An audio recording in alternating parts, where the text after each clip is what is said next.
الحمد لله نحمده ونستعينه ونستغفره ونؤمن به ونتوكل عليه ونعوذ بالله من شرور أنفسنا ومن سيئات أعمالنا من يهده الله فلا مضل له ومن يضلل فلا هادي له نشهد أن لا إله إلا الله وحده لا شريك له ونشهد أن سيدنا وشفيعنا وحبيبنا ومولانا محمدا عبده ورسوله أرسله بالحق بشيرا ونذيرا بين يدي الساعة اللهم صل على سيدنا مولانا محمد وآله وأصحابه وبارك وسلم كما تحب ربنا وترضى عدد ما تحب ربنا وترضى. قال النبي صلى الله عليه وسلم تركت فيكم أمرين لن تضلوا إن تمسكتم بهما كتاب الله وسنة رسوله أو كما قال عليه الصلاة والسلام. محترم بزرگوں اور عزیز بھائیوں اور دوستوں اور ہماری محترم دینی ماؤں اور بہنوں، یہ اللہ پاک کا کرم ہے کہ اس نے زندگی کو ماہ مہمان اور ماہ رمضان سے جوڑ کر اور اپنی نعمت قرآن ہم کو عطا فرما کر اور روزے اور تراویح کی برکتوں سے قلوب میں ایک نرمی کی کیفیت اپنے کرم سے عطا فرمائی اور سینوں میں قبولیت کے کچھ جذبات بنے، جس کی برکتیں یہ ہیں کہ اللہ کے گھروں کو ہم بھرے بھرے دیکھ رہے ہیں اور اپنی زندگی کے اندر دین کا شوق اور دین کا ذوق اور دینی محفلوں میں آنے کے جذبے اللہ پاک اپنی قدرت سے بنا رہے ہیں. اب یہ جو جذبے بن رہے ہیں اللہ پاک اپنے کرم سے اس میں برکت عطا فرمائے اور دین کے راستے کی جو برکت ہے وہ یہ ہے کہ آدمی کی زندگی میں دین کے تقاضے محسوس ہوں اور انسان کی زندگی کے اندر اللہ کی مرضی کو پہچاننے کا ذوق محسوس ہو اور پھر یہ انسان اپنی زندگی کو ایسے گزارے کہ جس کے اندر اللہ کی بندگی اور اللہ کی مرضی کو پورا کرنا اس کے لمحے لمحے کے اندر اس کی گواہی اور صداقت اور شہادت موجود ہو اور یہ زندگی آقا رحمت سید الکونین امام الانبیاء سیدنا محمد رسول اللہ صلی اللہ علیہ وسلم کے مبارک طریقے پر ہو اور اس طرح ہو کہ ہماری سوچ میں بھی اور ہماری فکر میں بھی اور ہمارے جذبے میں بھی اور ہمارے عمل میں بھی اللہ کا کلام عملی طور پر شہادت دے رہا ہو، گواہی دے رہا ہو کہ یہ قرآن والے ہیں، یہ ایمان والے ہیں اور یہ آخرت پر یقین رکھنے والے ہیں اور یہ زندگی کے ہر کام میں ان کو آخرت کھٹکتی ہے اور ہر کام میں یہ اپنے انجام کو سوچتے ہیں کہ اس کا نتیجہ کیا نکلے گا. اگر یہ رخ زندگی میں سامنے ہو اور اسے سامنے رکھ کر ہمارا اٹھنا بیٹھنا کھانا پینا اور کمانا اور خرچ کرنا ہو تو یہ علامت ہوگی اس بات کی کہ یہ زندگی اللہ کی بندگی میں چل رہی ہے اور قرآن پاک کے تقاضوں کو یہ زندگی پوری کر رہی ہے. ہفتہ نشان ہوں اس سلسلے میں آپ حضرات کے ان سرپرستوں کو بھی جزائے خیر دیں جن کی محبتوں اور جن کی شفقتوں کی وجہ سے اللہ پاک نے اس بستیوں میں خصوصیت کے ساتھ دین کی بات کو حق کی بنیاد پر سننے کی توفیق عطا فرمائے. اس لیے کہ دین کی بات کو دین کے عنوان پر سننا یعنی اس میں ہماری اپنی کوئی غرض نہیں ہونا، ایک ہی غرض ہونا کہ اللہ راضی ہو اور اللہ کا دین سربلند ہو اور اللہ پاک اس کے بدلے میں ہماری آخرت بنا دے اور ہم سے راضی ہو جائے. تو یہ راستہ وہ ہے جو آدمی کے لیے مبارک اور قیمتی ہے. اور اگر دین آدمی کی اغراض کے لیے ہو کہ بھئی دین کے نام کے اوپر میرا نام و نمود کا مسئلہ ہو جائے، شور شرابے کا مسئلہ ہو جائے، کوئی واہ واہ اور آدمی کی اپنی ہوا کھڑا کرنے کا مسئلہ ہو جائے، اس کے عنوان پر کسی سے مال بٹورنے اور جیب کترنے کا مسئلہ ہو جائے، تو یہ راستہ جب بنتا ہے تو یہ دینداروں کا راستہ نہیں ہے، بلکہ عبداللہ ابن مبارک رحمۃ اللہ علیہ اور سفیان ثوری رحمۃ اللہ علیہ نے فرمایا، خبردار خبردار، وہ دیندار بدترین چور ہے جو دنیا داروں کی چوکھٹ پہ اپنی غرض کے لیے پھرتے رہتا ہے۔ تو کبھی آدمی دین کو دنیا کے لیے استعمال کر لے تو پھر یہ پہلے تو آدمی کو حق نہیں ملتا، اور حق کی بنیاد پہ سننے کا، سوچنے کا اور زندگیوں کو بدلنے کا جذبہ آدمی میں نہیں پیدا ہوتا، بلکہ یہی دین آدمی میں سر پھٹانے کا اور دلوں کے توڑنے کا اور ایک دوسرے میں فتنے پیدا کرنے کا اس وقت سبب بنتا ہے جب اس دین کے نام کے پیچھے اغراض ہو، نفسانیت ہو، شیطانیت ہو، اور اس کا عنوان دین رکھ لے۔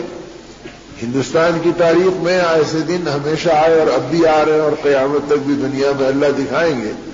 کہ اکبر نے دین الہی کے نام سے دنیا میں بے دینی کو پھیلایا اور نام یہ رکھا کہ بھئی یہ الہی دین ہے، اور دین الہی کے نام سے اس نے شریعت کے خلاف کے اعمال چلائے، سنت کے خلاف کی حرکتوں کو چلایا، نبی کی منشا کے توڑنے اور انسانوں کے عقیدوں کو بھٹکانے کے راستے پہ ڈالا۔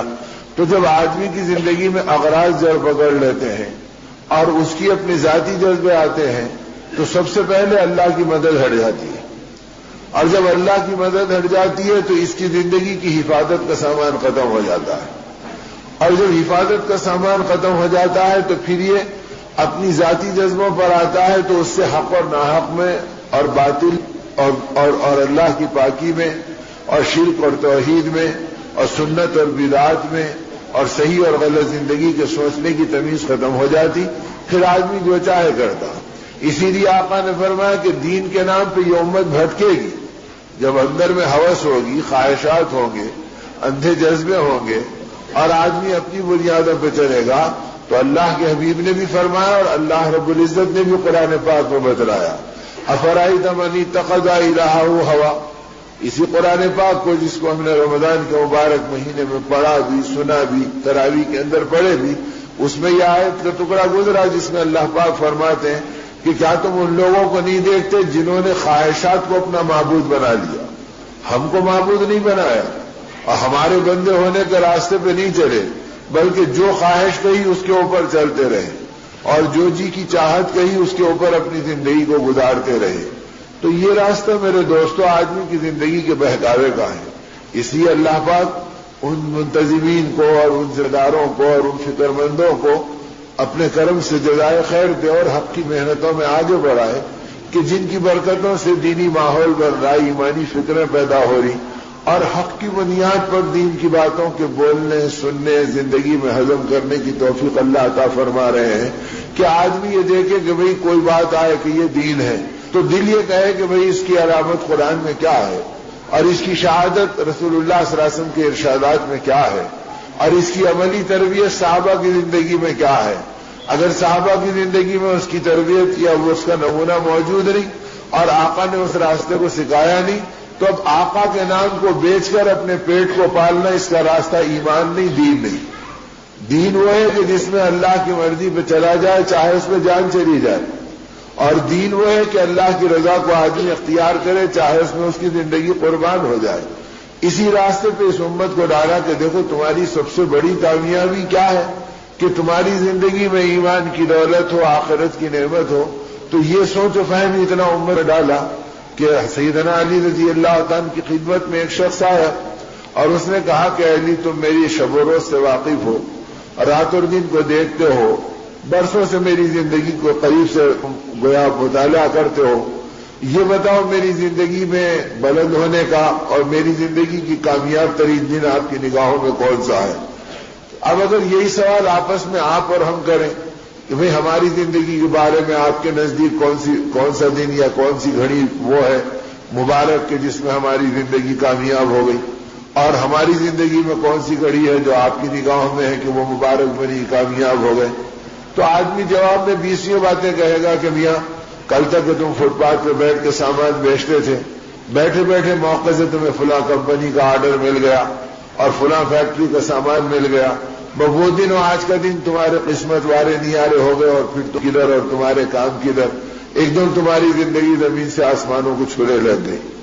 کوئی کہے گا یا تمہاری زندگی یہ تھی کہ تم فٹ پاتھ پہ بیٹھتے تھے، کوئی پوچھنے والا نہیں تھا، موقع سے تم کو جو ہے آسانی سے ایک قیمتی پگڑی کی جگہ دیکھتے ہی دیکھتے بہانے میں مل گئی، اور وہ جگہ کیا مل گئی کہ بس اس کے بعد میں پھر تمہارے قسمت وارے نیارے ہو گئے اور تمہارے پانچوں انگلیاں گھی میں چڑھے گئے، اور دیکھتے ہی دیکھتے ہی تم نفے کے اوپر رولنے لگ گئے۔ کوئی کہے گا کہ میاں تمہارے تو حال یہ تھا کہ تم کو تو کوئی پکارے تو سننے والا نہیں تھا، تم کسی کو بلاتے تو کوئی پلٹ کے تم کو دیکھنے والا نہیں تھا، لیکن قسمت کے بیٹھے بیٹھے تمہاری شادی ایسے گھرانے میں ہو گئی کہ وہ گھر کیا مل گیا کہ اس کے بعد تمہارے اور تمہارے خاندان کے حالات پلٹ گئے، اور دنیا میں تمہارے چرچے ہو گئے، برادری میں تمہارے تذکرے ہو گئے، خاندان میں تمہارے شہرے ہو گئے۔ تو آدمی اپنی اپنی حیثیت سے کہے گا کہ بھئی یہ سبب ہے تمہارے بلندی کا، اور یہ سبب ہے تمہاری کامیابی کا، اور یہ سبب ہے تمہاری ترقی کا۔ سیدنا علی رضی اللہ عنہ سے جب اس شخص نے پوچھا، اے علی یہ بتاؤ کہ میری زندگی کا کامیاب دن تمہارے نگاہوں میں کون سا ہے، کہ میں کیا ترقی کیا، کیا محنت کیا، کیا فکر کیا جس سے میں کامیاب بن رہا ہوں، تو میری زندگی کا کامیاب ترین دن آپ کی نگاہوں میں کیا ہے؟ سیدنا علی رضی اللہ تعالیٰ نے اس کی طرف حیرت سے دیکھا اور اس کے بعد فرمایا کہ اے شخص یاد رکھ، تیری زندگی کا کامیاب ترین دن وہ ہوگا جس دن تیرا خاتمہ ایمان پر ہوگا، اور اگر تیری بدعمالیوں کی وجہ سے تیری زندگی آگے پیچھے ہو گئی اور اللہ کی ناراضگی تیری اپنی رضامندی پر غالب آ گئی، تو اس کے نتیجے میں تیرے اعمال بگڑ گئے اور خدا نخواستہ دنیا سے جاتے جاتے ایمان بھی تیرا چھن گیا، تو تیری زندگی کا بدترین دن وہ ہوگا جس دن تیرا خاتمہ کفر پر ہوگا۔ تو مومن کا مزاج یہ بنایا گیا تھا کہ کامیابی اور ناکامی کے سوچنے میں بھی ایمان کو اپنا کانٹا بناؤ اور ایمان کو اپنا ترازو اور اپنا معیار بناؤ، کہ تمہاری زندگی تو ایمان کی دولت دی گئی، اور ایمانی کی بنیاد کے اوپر تمہاری سب سے بڑی شرافت اور عزت اور کرامت یہ ہے کہ اللہ نے ایمان کی نعمت دی۔ ایک آدمی کے ایمان کی قیمت کیا ہے کہ آدمی اندازہ کرے۔ قرآن پاک میں اللہ پاک فرماتے ہیں، جس کا خلاصہ یہ ہے کہ قیامت کے دن ایک آدمی جو ایمان سے محروم ہوگا اور ہمارے فرشتے اسے منہ کے بل گھسیٹ کر جب جہنم میں پھینکیں گے، تو اس وقت وہ فریاد کرے گا اور کہے گا کہ مالک مجھے کوئی مہلت۔ تو اس وقت حق تعالی شانو یہ کہیں گے، اگر تو اپنے ایمان کو بچانا چاہتا ہے تو زمین سے لے کے آسمان تک اس ساری خلا کو مال سے اور سونے چاندی سے بھر کر بدلا دے، تو وہاں تو تنکا بھی حاصل کرنا آدمی کے لیے مشکل ہوگا۔ اور دنیا میں کون ہے؟ امریکہ کا صدر ہو، چین کا خزانہ ہو، روس کی قوتیں ہو، ہندوستان کے دولت مندوں کی کروڑ پتیوں اور ارب پتیوں کا مال ہو، یہ سب مل کر زمین و آسمان کو سونے سے نہیں بھر سکتا۔ فرمایا اگر سونا بھر کے پیش کر دے تب بھی ایک ایمان والے کے ایمان کا بدل نہیں ہوگا۔ تو میرے دوستو، ایک ایمان والے کے ایمان کی قیمت کیا ہے؟ تو مومن کو جو ہے ایمان کی بنیاد پہ سوچنا سکھایا کہ تم اپنی کامیابیوں کو ایمان کی بنیاد پہ سوچو، اللہ کی رضا کی بنیاد پہ سوچو، اللہ آپ راضی ہو جائے۔ حدیث پاک میں آتا، جب ایمان والا ایمان پر زندگی گزارتا ہے اور اللہ کو راضی کرتا ہے، اللہ غیب سے اس کی مدد کرتے ہیں، اس کے قلب کو سکون دیتے ہیں، اس کی دعاؤں کو قبول کرتے ہیں، اس کی طبیعت میں چین آتا ہے۔ یہ ارشاد نبوت کا خلاصہ ہے۔ یہ ساری برکتیں اسے دنیا میں ملتی ہیں، تقوی پر، طہارت پر، عبادت پر، اطاعت پر، ایمان کی برکتیں ملتی رہتی ہیں۔ اور بندے کی تمنا اندر کی ہوتی، مولا یہ تو آپ کا کرم ہے کہ آپ نے دے دیا، میرا مقصود تو آپ کو راضی کرنا ہے، ان چیزوں کا لینا نہیں ہے۔ یہ کرم ہے آپ کا کہ آپ نے قلب کو سکون دیا، دل کو اطمینان دیا، دعاؤں میں قبولیت دے دی، میرے اعمال کو اپنی بارگاہ کے اندر گویا آگے اور کرنے کی توفیق و طاقت دے دی، لیکن ان میں سے کوئی میرا مقصود نہیں ہے۔ مقصود تو یہ ہے کہ آپ مجھ سے راضی ہو جائیں۔ یہاں تک کہ جب موت کا وقت آئے گا تو سکرات کی تکلیف جو آدمی کے لیے انتہائی شدید آزمائش کی ہوگی۔ امام غزالی رحمۃ اللہ علیہ فرماتے ہیں، انسان کے بدن میں 80,000 نسیں ہیں اور ہر نس کے اوپر ایک فرشتہ مقرر ہوگا اس کی جان نکالنے کے لیے۔ تو 80,000 فرشتے اس کے بدن میں ایسے گھسیں گے جیسے کسی جالے کے اندر کانٹی دار جھاڑی کو ڈال دیا جاتا ہے اور وہ اس میں گھس جاتی ہے، اور جیسے وہ جالوں کو لپیٹ کے نکالتی ہے، ہر نس سے اس نس کا فرشتہ اس کی روح کو کھینچ کے نکالے گا، تو جیسے کپڑا تار تار ہو جاتا ہے، جالا مٹ جاتا ہے، ویسے اس کے بدن کے اندر اس کی طاقتیں تار تار ہو جائیں گی، تو جو تکلیف اسے جاکنی کی موت کے وقت ہوتی ہے اسے دنیا میں سوچ بھی نہیں سکتا آج۔ اب ایسے وقت کے اوپر اللہ پاک نیک اپنے نورانی فرشتوں کو بھیجیں گے جن کے ہاتھوں کے اندر جنت کے گلدستے ہوں گے،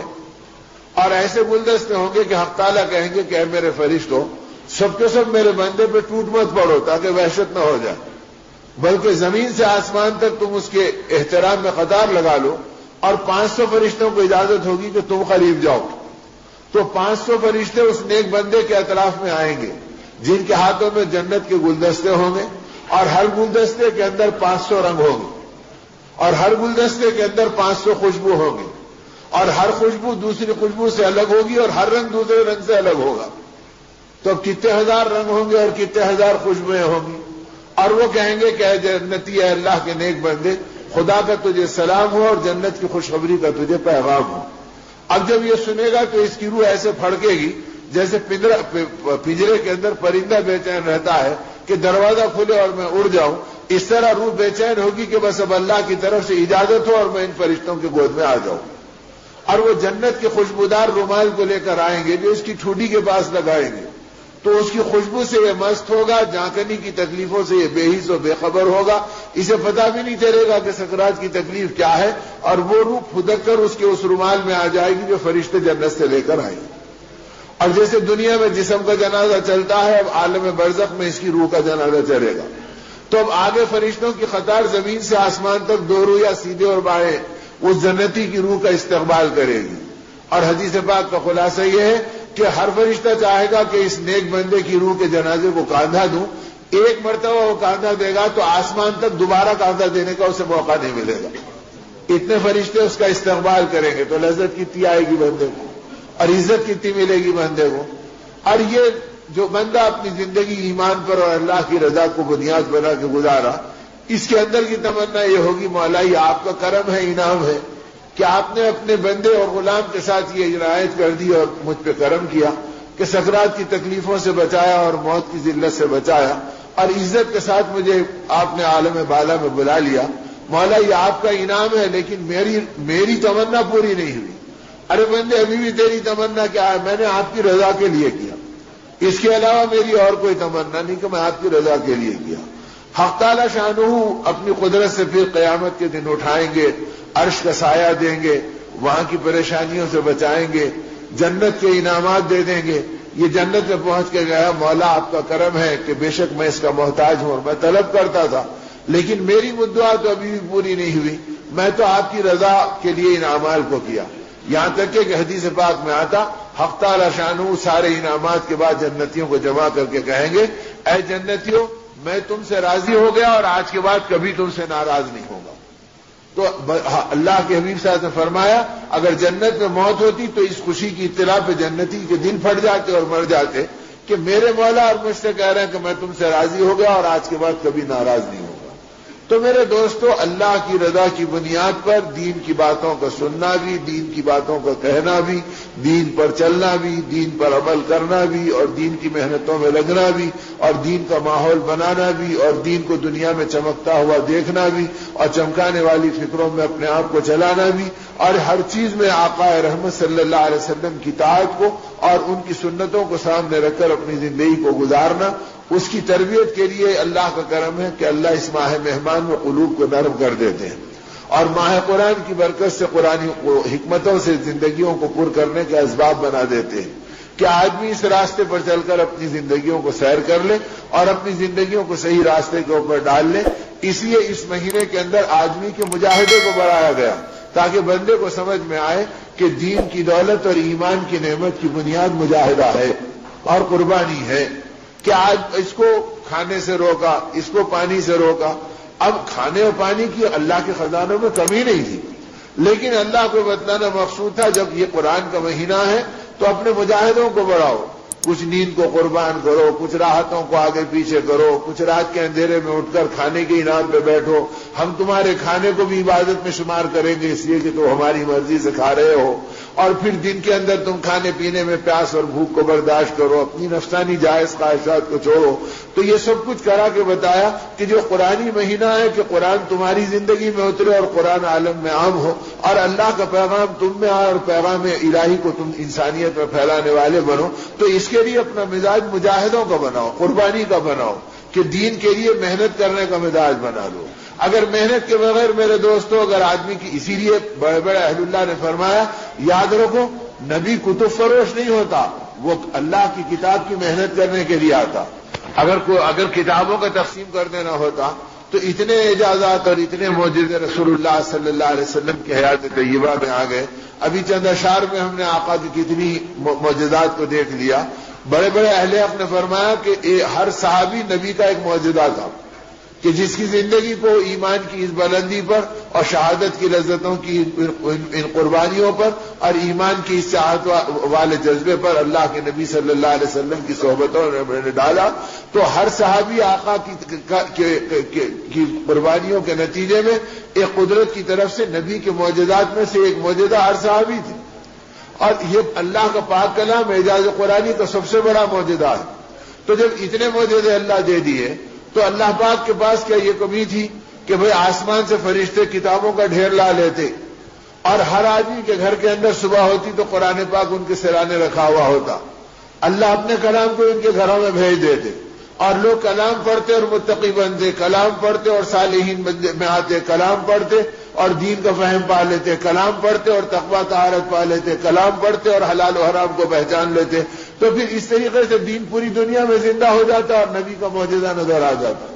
لیکن اللہ پاک نے بتلایا کہ دیکھو اس کتاب ہدایت کے اندر ایک ایک آیت پر، ایک ایک سورت پر اور چند چند آیتوں کے ایک ایک وحی کے اترنے پر دو جہاں کے سردار اور ہمارے محبوب نبی اور تمہارے امام وہ تھے جنہوں نے اس کے اوپر قربانی کی اور صحابہ سے قربانی کرائی کہ جو مجاہدے تم رمضان میں دیکھ رہے ہیں کہ بھئی اس میں مجاہدے بڑھ گئے. وہ خالی نماز تھی، اب نماز میں 20 رکعت کا اضافہ ہو گیا. اب بھئی چلتے پھرتے اپنے نمازوں کو وقت کے اوپر آ کے پڑھ رہے تھے، اب بھوک پیاس کے اندر بھی پڑھتے رہو. ارے بھئی بھوک پیاس میں پڑھ لے رہے تھے، اب رات کے اندھیرے میں اٹھ کے سحر بھی کر لو. ارے بھئی رات کے اندھیرے میں اٹھ کے سحر کر رہے تھے، پابند کیا کہ افطار کے وقت تم دعاؤں میں اور رغبتوں میں اور آخرت کی طرف متوجہ رہنے والے بنو، اس کی ترغیب دی. تو گویا مجاہدوں کا ایک مزاج رمضان میں بنایا. یہ نہیں کہ اللہ جب روزے رکھ کے دن بھر بھوکے رہے تو نماز معاف، نماز کی چھٹی ہو گئی. نہیں، نماز کے ساتھ روزہ، روزے کے ساتھ قرآن، قرآن کے ساتھ تقویٰ اور تقوی کے ساتھ نگاہ، نگاہ کے ساتھ زبان، زبان کے ساتھ خیال. اب ہر ایک کی حفاظت کے مجاہدے دیے گئے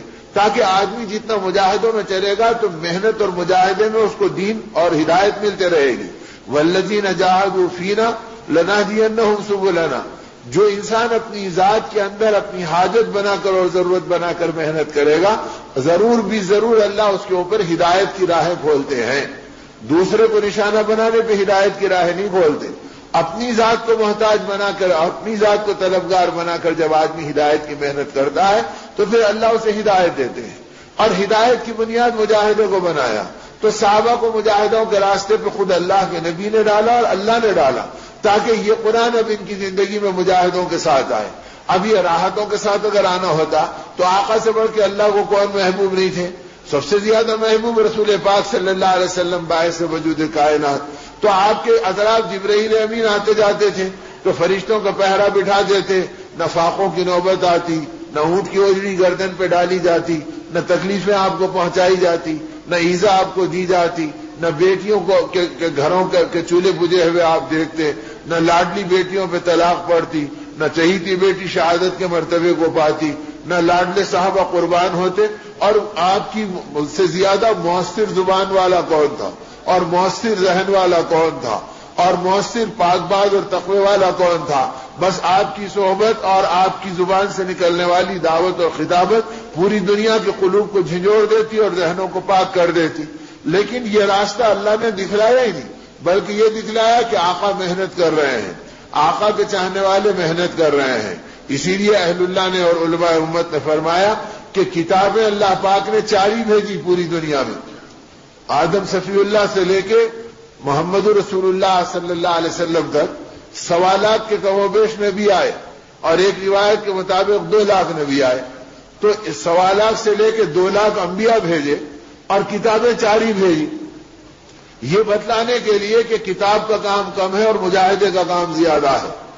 اگر تم مجاہدہ کرو گے تو ہماری کتاب سمجھ میں آئے گی، اور مجاہدہ نہیں کرو گے تو یہ کتاب سمجھ میں نہیں آئے گی.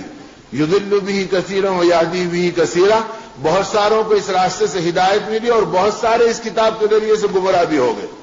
جتنے ضال فرقے دنیا میں آئے، جن کو اہل علم جانتے ہیں اور جو ان کی صحبتوں میں رہنے والے پہچانتے ہیں، یہ اپنے مجاہدوں کے بگڑنے کی وجہ سے اور مجاہدوں پہ صحیح نہیں چلنے کی وجہ سے کہ نبی کے راستے پہ مجاہدے نہیں کیے، اپنی اپنی مرضیوں سے مجاہدے کر لیے اور اپنی اپنی مرضی سے اپنی ذہانت کو لڑا لیے، تو قرآن کو سامنے رکھ کے گمراہ ہوتے گئے اور نبی کی زندگی کو پکار کر گمراہ ہوتے گئے. یہ روافض کا طبقہ، یہ اہل تشیع کا طبقہ، یہ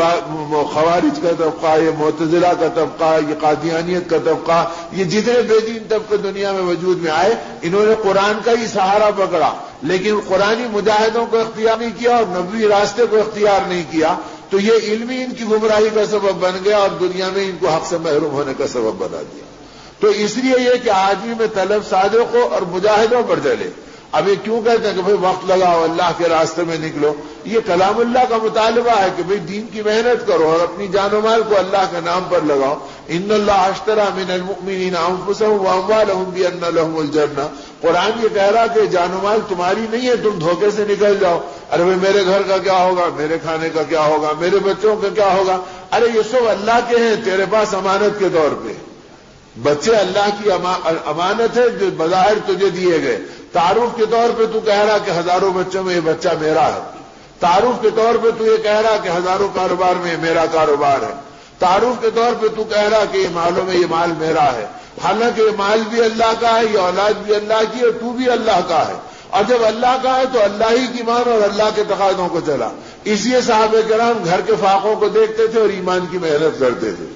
یہ نہیں کہتے تھے کہ صاحب ان کے حقوق کیا ہوں گے. اگر حقوق کا ادا کرنا اسی کا نام ہے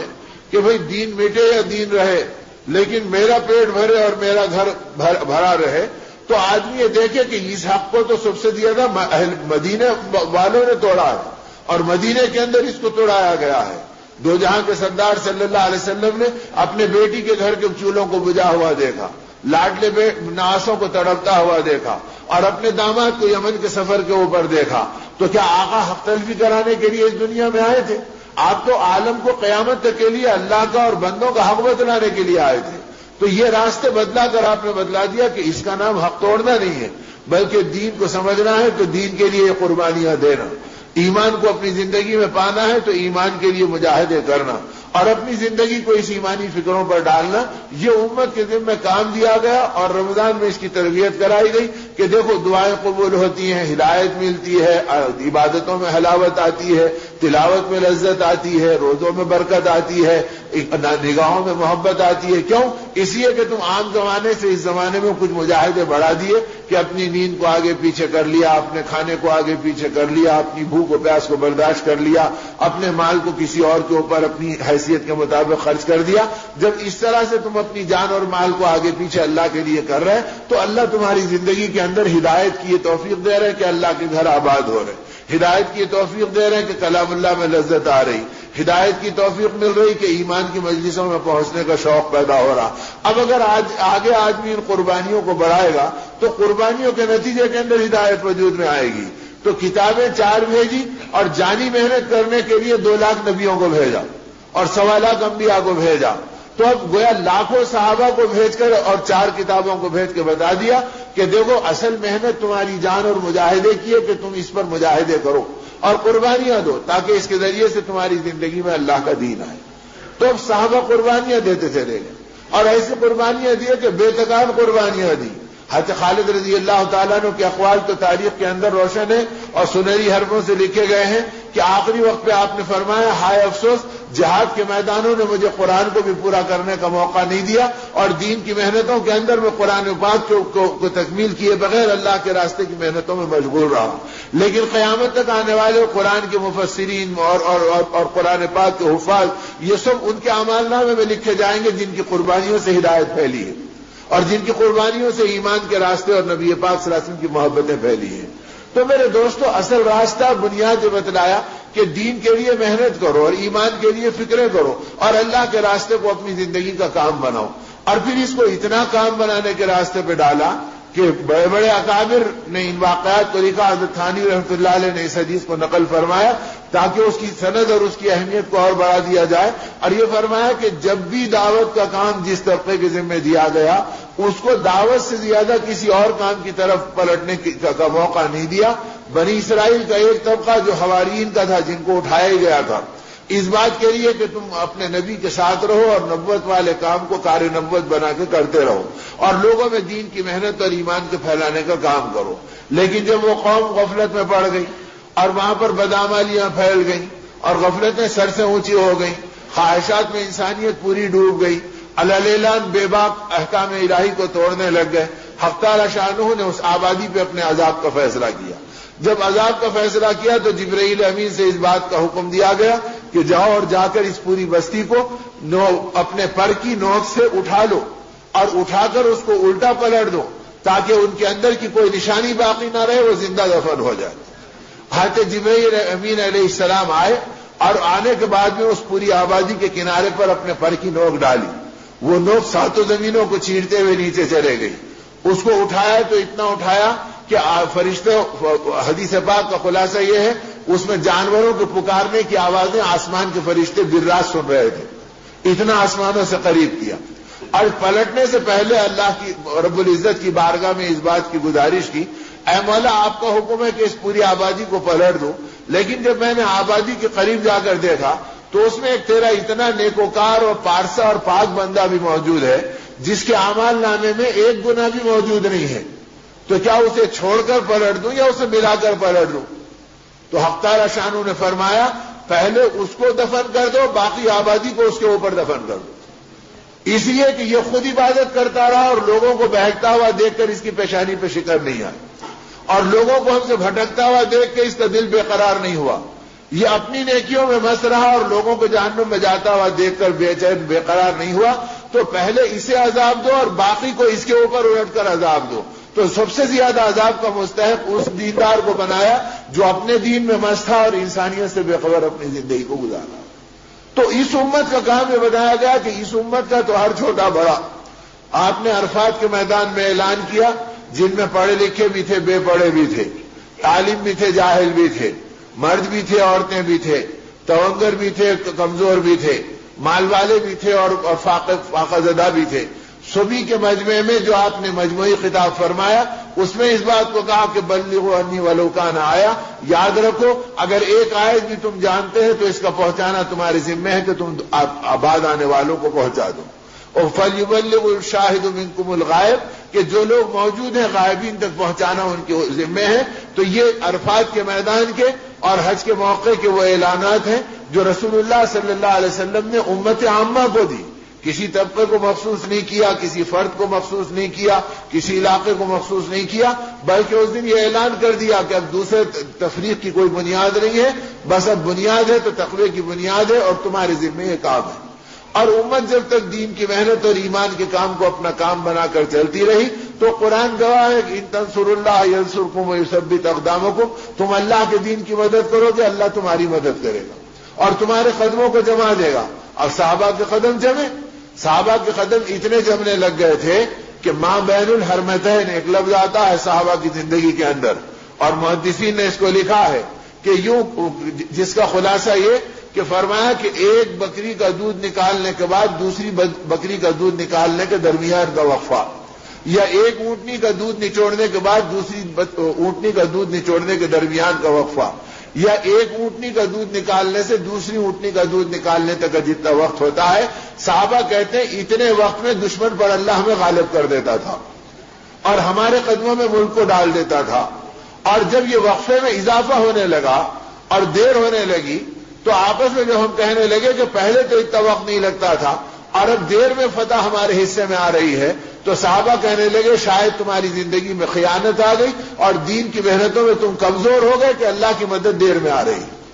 تو اتنی تاخیر میں بھی وہ اپنی دین کی محنتوں کو جھانک لیا کرتے تھے.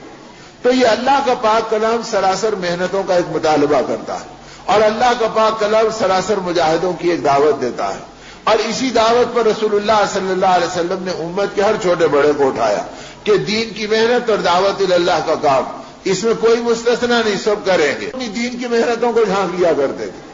تو یہ اللہ کا پاک کلام سراسر محنتوں کا ایک مطالبہ کرتا ہے، اور اللہ کا پاک کلام سراسر مجاہدوں کی ایک دعوت دیتا ہے، اور اسی دعوت پر رسول اللہ صلی اللہ علیہ وسلم نے امت کے ہر چھوٹے بڑے کو اٹھایا کہ دین کی محنت اور دعوت اللہ کا کام، اس میں کوئی مستثنا نہیں، سب کریں گے۔ غریب سے غریب بھی کرے گا، فقیر سے فقیر بھی کرے گا، اور پیغام قرآنی کو عام کرنا ہے اور ایمان کی محنتوں میں جان دینا ہے تو اللہ کے راستے میں جان کا نذرانہ دینے کے لیے تیار ہوگا۔ صدیق اکبر رضی اللہ تعالیٰ کے زمانے میں معاذ بن جبل رضی اللہ تعالیٰ نے فرمایا، اب میں شہادت کے شوق میں جا رہا ہوں، اللہ کرے کہ مجھے پلٹ کے آنے کا موقع نہ ملے۔ تو حضرت عمر نے ان کی کمر تھام لی اور چیخ کے رو پڑے اور فرمایا کہ اے معاذ، تم مفتی مدینہ ہو، رسول اللہ صلی اللہ علیہ وسلم کی حیات ہی کے اندر تھے کہ لوگ تم سے آ کے فتاوے پوچھتے تھے، اگر تم نے جان دے دی تو ہم کس سے فتوے پوچھیں گے؟ اور لے جا کر حضرت ابوبکر کے سامنے کھڑا کر دیا، خلیفہ رسول اللہ صلی اللہ علیہ وسلم کے سامنے، اور کہا کہ ابوبکر خلیفہ رسول اللہ، معاذ کا جذبہ یہ ہے کہ شوق شہادت میں اللہ کے راستے میں جانا چاہتے ہیں کہ زندگی کا نذرانہ پیش کر دوں۔ تو حضرت ابوبکر کی آنکھوں میں آنسو آئے۔ آپ نے فرمایا اگر معاذ اس بلند جذبے سے جا رہا ہے تو ابوبکر کو ہمت نہیں کہ اسے روک دے، یہ جائے گا اور اللہ کے دین کی محنت میں جائے گا۔ اگر اللہ کو حفاظت مقصود ہوگی تو حفاظت کریں گے، شہادت مقصود ہوگی تو دلائیں گے، لیکن اللہ کے راستے سے معاذ کو روکوں، اس کی طاقت ابوبکر خلیفہ رسول اللہ کے ہاتھ میں بھی نہیں ہے۔ یہ کہہ کے بتلا دیا کہ دین کی محنتوں اور ایمان کے کاموں میں ہر زمانے میں، ہر موقع پہ، ہر ایک اس ایمان کی محنتوں میں چلا اور دین کی فکروں میں اپنی جان و مال کو لگایا۔ جب بندہ قربانی دیتا ہے تو قربانی کی برکت سے ایک تو اس کا ایمان پختہ ہوتا ہے اور اس کی زندگی کے اندر ایمان کمال درجے پہ بڑھتا ہے۔ اسی لیے کہا گیا یا ایھا الذین آمنوا آمنوا باللہ ورسولہ، ایمان والوں کو خطاب ہوا۔ اور کون سے ایمان والے؟ اولین مخاطب صحابہ کرام کا وہ مقدس طبقہ تھا کہ قیامت تک آنے والے تمام اولیاء اور اولیاء کاملین اور صالحین کا مجمع مل کر ایک صحابی کے مرتبے کو نہیں پہنچ سکتا، اور ان صحابہ کو مخاطب کر کے اللہ کہہ رہے ہیں کہ ایمان والو اللہ اور اللہ کے رسول پر ایمان لاؤ، آمنوا باللہ ورسولہ۔ کیا مطلب کہ جس ایمان کا تم نے اقرار کیا ان کے تقاضوں کو پورا کرو، اس کو اپنے دل کی گہرائی میں بٹھاؤ، اس جنت کو اپنی نگاہوں میں بساؤ، اس آخرت سے اپنے دل و دماغ کو تر کر لو اور اپنی زندگی کو اس ایمان کی فکروں پر چلاؤ۔ تو اب ایمان کی فکروں میں بازاروں میں چل رہے ہیں تو ایمان کی فکروں میں، گھروں میں رہ رہے ہیں تو ایمان کی فکروں میں، اولاد کے بیچ میں ہیں تو ایمان کی فکروں میں، جو کام کر رہے ہیں اس میں ایمان کی فکروں میں چل رہے ہیں۔ یہاں تک کہ سیدنا عمر رضی اللہ عنہ کے صاحبزادے حضرت عبداللہ ابن عمر فرماتے ہیں کہ ایک اونٹ کا بچڑا میں نے خریدا، ایک اونٹ کا بچہ میں نے خریدا اور خرید کر لایا، اور لانے کے بعد اسے چھوڑ دیا۔ تھوڑے دنوں میں میرے باپ نے دیکھ کے کہا کہ اے میرے بیٹے عبداللہ، قحط کا زمانہ ہے، مدینے میں گھاس کی پتیاں عام طور سے نظر نہیں آتی، اوروں کے جانوروں کے پیٹ سے لگ گئے اور ان کے ہڈیوں کے نکیلے نشانات نظر آ رہے ہیں، اور تیرا اونٹ فربا ہوتے چلے گیا اور چکنا ہوتے چلے گیا، تو یہ دیکھ کہ تیرا اونٹ کہاں چل رہا ہے تاکہ ہم رعایا کی رہبری کر سکیں کہ تم بھی اپنے جانوروں کو وہاں چلا کر ان کی بھوک سے حفاظت کا سامان کرو۔ تو حضرت عبداللہ کہتے ہیں کہ میں باپ کے کہنے پر اس اونٹ کے پیچھے صبح صبح ساتھ ہو گیا کہ دیکھوں کہ کدھر جاتا ہے۔ تو گویا ایک طرف امیر المومنین کا حال یہ ہے جو تقوی و طہارت کے کمال پر ہے، آقا کی صحبتوں میں اس مرتبے میں پہنچ گئے کہ اللہ کے نبی نے اعلان کر دیا کہ لو کان بعدی نبی لکان عمر رضی اللہ تعالیٰ عنہ، کہ مجھ پر اللہ نے سلسلہ نبوت کو ختم کر دیا، میرے بعد اگر کوئی نبی بنائے جاتے تو عمر نبی بنائے جاتے۔ تو جن میں اتنی اونچی صفات تھی، دنیا میں جنت کی بشارت ملی، اور ان کا حال یہ ہے کہ اونٹوں کو دیکھ کے وہ بے چین ہو رہے ہیں کہ اگر یہ فاقوں میں بےتاب ہو گئے اور رعایا پریشان ہو گئی تو میں خلیفہ ہوں، آخرت میں اللہ کو کیا جواب دوں گا۔ تو وہ اونٹوں کو دیکھ کے بے چین ہو گئے، ہم اپنی اولاد کے بھٹکنے کو دیکھ کے بے چین نہیں ہوئے، ہم اپنے گھروں سے ایمان کے تذکرے ختم ہونے کو دیکھ کے بے چین نہیں ہوئے، ہم اپنی عورتوں اور بچوں میں آخرت کے فکروں کے لٹ جانے کو دیکھ کے بے چین نہیں ہوئے، اس لیے کہ ہمارے راستے دین کی فکروں اور دین کی محنت کے نہیں رہے۔ جس چیز کی محنت کرتا ہے آدمی اس کی رتی رتی کی فکر ہوتی ہے۔ گھر میں میری اور آپ کی محنت لگ گئی، اور صاحب قرضہ لے کے بنایا اور مال جمع کر کے بنایا اور نگرانی کر کے بنایا اور محنت سے بنایا اور خوشامد کر کے کاریگروں کو بلا کے بنایا، تو اب اس کی ایک ایک اینٹ کی فکر ہے۔ آتے آتے دیکھ لیا کہ اس کی ایک اینٹ گر گئی تو وہیں آدھا گھنٹہ گھور لیتے کھڑے ہو گئے، کہہ رہے ابھی گھر بنایا تھا 4-6 مہینے ہوئے، اس کی اینٹ کیسے گر گئی، کس نے توڑا اور کس نے اس کے اوپر اس کو بگاڑ دیا۔ باہر کے لوگ کرے، گھر کے بچے کرے، اور پوچھ رہے ہیں، دیکھ رہے ہیں، تفتیش کر رہے ہیں، تحقیق کر رہے ہیں. کیوں؟ اس لیے کہ اس مٹی کے اوپر جان لگی ہے تو ایک اینٹ گر گئی تو ایسا معلوم ہوا کہ دل کا ٹکڑا نکل گیا.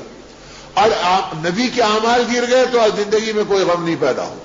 اس لیے کہ اعمال پہ کوئی محنت نہیں ہے، آقا کی فکروں کو اپنی فکر نہیں بنایا. تو اب آدمی مست ہے اپنے اعمال میں. اور حدیث پاک میں آتا کہ شیطان کے دھوکے سے بچو، اس لیے کہ ابلیس تم کو تمہارے اعمال کو حسین بنا کر تمہاری نگاہوں میں پیش کرتا ہے تاکہ تم مست رہو کہ بھئی میں یہ کر رہا ہوں، یہ کر رہا ہوں، یہ کر رہا ہوں. تو حسین بنا کے پیش کرتا ہے اور مقصد زندگی سے تم کو ہٹا دیتا ہے. تو جو آدمی اپنے اعمال پہ مطمئن ہوا وہ زوال پہ گیا. اس لیے صحابہ مرتے دم تک کبھی مطمئن نہیں ہوئے، ہمیشہ آخرت کے بارے میں فکر مند رہے اور ہمیشہ اپنے ایمان کی حفاظتوں میں بے چین رہے. ایمان کے پہاڑ بن گئے اور پھر بے قرار ہیں کہ یا اللہ پتہ نہیں آپ راضی ہے یا نہیں ہے. یعنی رات کے اندھیرے میں وہ امیر المومنین جن کو دنیا میں جنت کی بشارت ملی، وہ اندھیرے کے اندر ننگے پیر روتے ہوئے بےتاب جا رہے ہیں. اور کہاں جا رہے ہیں؟ رسول اللہ صلی اللہ علیہ وسلم کے ایک لاڈلے اور چہیتے صحابی حضرت حذیفہ کے پاس جا رہے ہیں، جن کو سر رسول اللہ صلی اللہ علیہ وسلم کا لقب ملا تھا کہ یہ آقا کے رازدار صحابی ہیں. جو باتیں ہر صحابی کو نہیں معلوم تھی وہ حضرت حذیفہ کو معلوم تھی. تو یہ معروف تھا کہ منافقین کے نام کے مدینے میں کون کون منافق ہے، وہ نام بھی اللہ کے رسول صاحب نے حضرت حذیفہ کو بتلا دیے تھے. تو حضرت عمر رضی اللہ عنہ روتے ہوئے آدھی رات کو گئے ہیں اور جا کے دروازے پہ آواز لگائی. حضرت حذیفہ نے پوچھا کون ہے؟ تو کہا تمہارا بھائی عمر ہے. تو فرمایا اتنی رات کو تمہارے علاوہ کوئی اور آواز نہیں دے سکتا، عمر اندر آ جاؤ. اور اندر گئے تو چراغ موجود نہیں تھا جسے جلایا جا سکے، اور تیل موجود نہیں تھا کہ بتی کو روشن کیا جا سکے. حضرت عمر کہتے ہیں میں نے اندھیرے میں ہاتھ سے ٹٹولا کہ بھائی حذیفہ کہاں ہے؟ اور حضرت حذیفہ نے مجھے دیکھا، یہاں تک کہ جب ہم دونوں ایک دوسرے سے مل گئے تو لپٹ کر رونے لگے اور رو کے کہنے لگے کہ حذیفہ وہ زندگی نہیں رہی جو رسول اللہ صلی اللہ علیہ وسلم کے زمانے کی تھی. ہمارے تو مزاج بدل گئے، کیا قیامت کے دن ہم آقا سے مل سکیں گے یا نہیں مل سکیں گے؟ پہلے تو اس غم نے ان کو تڑپا دیا، پھر کہا کہ حذیفہ یاد رکھنا میں امیر المومنین کی حیثیت سے نہیں آیا اور میں حاکم ہونے کی حیثیت سے تمہیں ڈرانے اور حکم دینے نہیں آیا. میں اس لیے آیا ہوں کہ آقا نے تم کو اپنا رازدار بنایا اور جو چیزیں سب کو نہیں معلوم وہ تمہارے علم میں ہے، جن میں یہ بات طے ہے کہ منافقین کے نام تم جانتے ہیں. میں یہ بھی نہیں پوچھتا کہ منافقین کے ناموں میں کون کون ہے، اتنا بتا دو کہ منافقین کی فہرست میں کہیں عمر کا نام تو نہیں ہے. یعنی کتنی بے چینی اپنے بارے میں اور کتنی بے قراری اپنے بارے میں. تو وہ ایمان کے کمال پہ پہنچ کے نفاق کے لیے ڈر رہے ہیں. اور ہم 4 آیتیں پڑھ کر اپنی زندگی میں مست ہو گئے کہ بھئی ہم تو آسمانوں سے باتیں کر رہے ہیں، اور 2 رکعت پڑھ کے ہم سمجھ رہے ہیں کہ ولایت ہمارے قبضے میں ہے، کہیں اور نہیں گئی، اور 2 پیسے دے کے ہم سمجھ رہے ہیں کہ بھئی جنت کو ہم نے خرید لیا، اب ہم سے بڑھ کے کوئی خریدار نہیں ہے. یہ دھوکے ہمارے اعمال میں لگ گئے. اسی حدیث پاک میں آتا کہ شیطان تمہارے اعمال کو تمہاری نگاہوں میں حسین بنا کے پیش کرتا ہے تاکہ تم اس کے دھوکے میں پڑھ کر دین کی ترقی سے محروم ہو جاؤ اور کمالات ایمانی سے تمہاری زندگی خالی ہو جائے اور مطالبات قرآنی کے فہم سے تمہاری زندگی نکل جائے. قرآن پڑھ رہے ہیں لیکن فہم قرآن نہیں مل رہا، قرآن دیکھ رہے ہیں لیکن مطالبہ قرآن سمجھ میں نہیں آ رہا اور اس پر آدمی کی زندگی نہیں چل رہی. اس لیے اس امت کو قربانیوں پر اٹھایا گیا اور اللہ پاک نے صاف بتلا دیا کہ دیکھو اس راستے سے تمہارے اوپر ضرور ہدایت کی راہیں کھلے گی. اور قربانی کی برکت یہ کہ پہلے تمہارا ایمان کمال درجے پہ جائے گا، پھر تمہارے ایمان کو دیکھ کر دوسروں کو ایمان ملے گا اور دوسروں کو ہدایت ملے گی. صحابہ کی زندگی میں بھی یہی ہوا. اور صحابہ کو جو آقا نے واقعات سنا ہے اس میں یہی بتلایا کہ فرعون کے جب مظالم بڑھ گئے اور اس نے حضرت موسیٰ علیہ السلام کے لائے ہوئے دین کو اور اللہ کی بات کو دنیا میں نہیں چلنے دینے کی ٹھان لی. اللہ کی شان یہ کہ اس کے گھر میں کام کرنے والی خادمائیں، غلام، کنیزیں جو موجود تھی وہ بنی اسرائیل کی عورتیں تھیں اور وہ موسیٰ علیہ السلام پہ ایمان لائی تھی. اسے پتا چلا کہ میری کنیز یہ مسلمان ہے اور یہ لا الہ الا اللہ موسیٰ کلیم اللہ کا کلمہ پڑھتی ہے. اس کو بلا کے ڈرایا اور دھمکا کے کہا کہ دیکھ ایک ہی راستہ ہے، اس کلمے کو چھوڑ دے، ہم تجھے آزاد کریں گے، راحت کی زندگی دیں گے، اپنے خزانے سے مال دیں گے، دولت دیں گے اور تیری زندگی کے لیے عیش و عشرت کے خاکے بنیں گے. اور اگر تو اس کلمے پہ جم گئی تو اس کے بدلے میں کھولتی ہوئے تیل کی کڑائی تیرے آنکھوں کے سامنے چڑھائی جائے گی اور اسے آگ لگائی جائے گی، اور جب تیل کھول جائے گا تو تیرے گود کے بچے کو اس کے اندر ڈالیں گے اور بعد میں تجھے اس میں ڈالیں گے. یا تو اس موت کے لیے تیار ہو جا یا پھر اس کلمے کو چھوڑنے تیار ہو جا.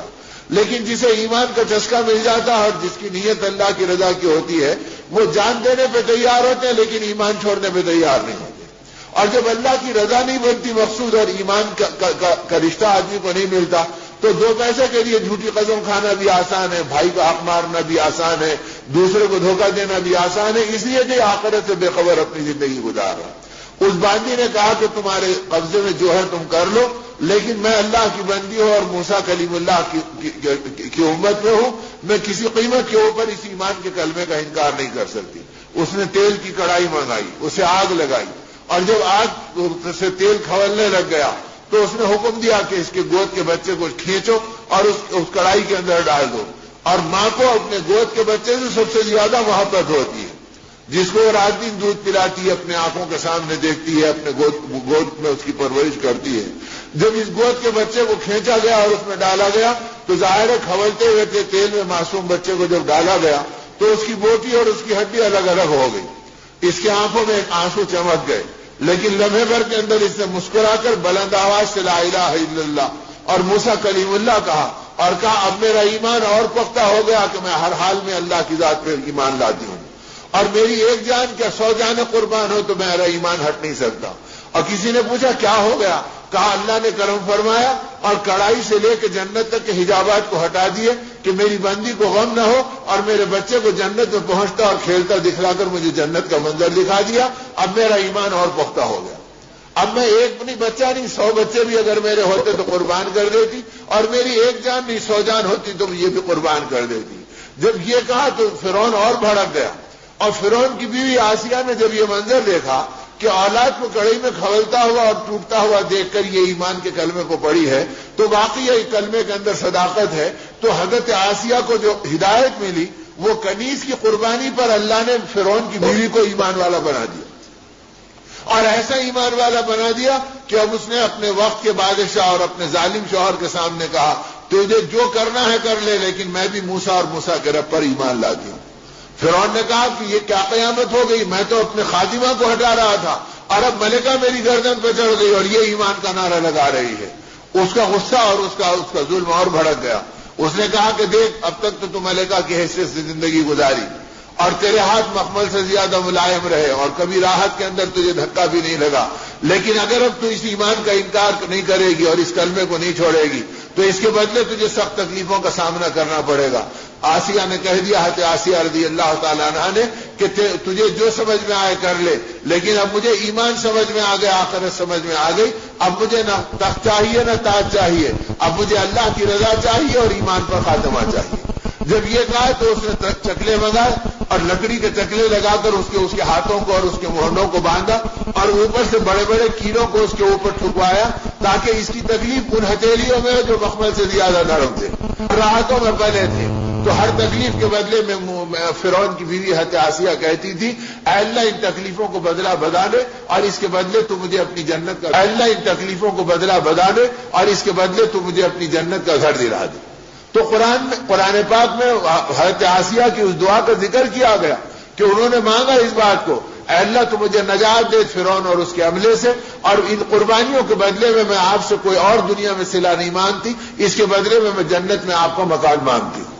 تو اس کا ذکر قرآن میں کیا گیا اور کر کے بتلایا گیا کہ ایمان والی عورتیں اس سطح پہ ہوتی ہیں, اور ان مظالم کے سہ کر ایمان کے اوپر قائم رہ کر موسیٰ علیہ السلام کی حمایت کرنے کا نتیجہ یہ نکلا کہ رسول اللہ صلی اللہ علیہ وسلم کے ارشاد کا خلاصہ یہ ہے. اور انسانیت کو صحیح راستے پہ ڈالنے میں اگر بات سمجھ میں آ گئی تو عورتوں نے تب قربانی دی, تو کنیز کی قربانی نے ملکہ کو ہدایت دلا دی اور اس کو ایمان پر جما دیا, اور ملکہ کی ہدایت نے جنت کی پہچان انسانوں کے اندر دوڑا دی, اور اللہ پاک کو اس کے کلمات اتنے پسند آئے کہ قرآن میں اللہ نے نقل فرما دیا. تو میرے دوستو یہ سب قربانی کی بنیاد پہ ہوئے.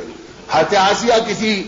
نبی کی صحبت میں بیٹھ کر عالم باکمال نہیں بنی, اور حضرت آسیہ کسی جگہ پہ بیٹھ کر کوئی اونچی چوٹی پہ نہیں گئی, بلکہ دین کے لیے قربانی کے راستے پہ گئی اور ایمان کے لیے مجاہدوں کے راستے پہ چلی, اور ان مجاہدوں نے ان کو مرتبہ دے دیا کہ انبیاء کے امام صلی اللہ علیہ وسلم نے فرمایا کہ سارے دنیا کے انسانوں میں آدم صفی اللہ سے لے کے قیامت تک جتنی عورتیں آئیں گی ان کے اندر حضرت مریم ہوں گی, حضرت خدیجہ ہوں گی, حضرت فاطمہ ہوں گی, اور یہ تینوں کی نسبتیں نبی کی بیویوں اور بیٹی کی ہے. ان میں فرعون جیسے ظالم کی بیوی حضرت آسیہ رضی اللہ تعالیٰ عنہ 4 عورتوں میں سے ایک بزرگ عورت ہوگی.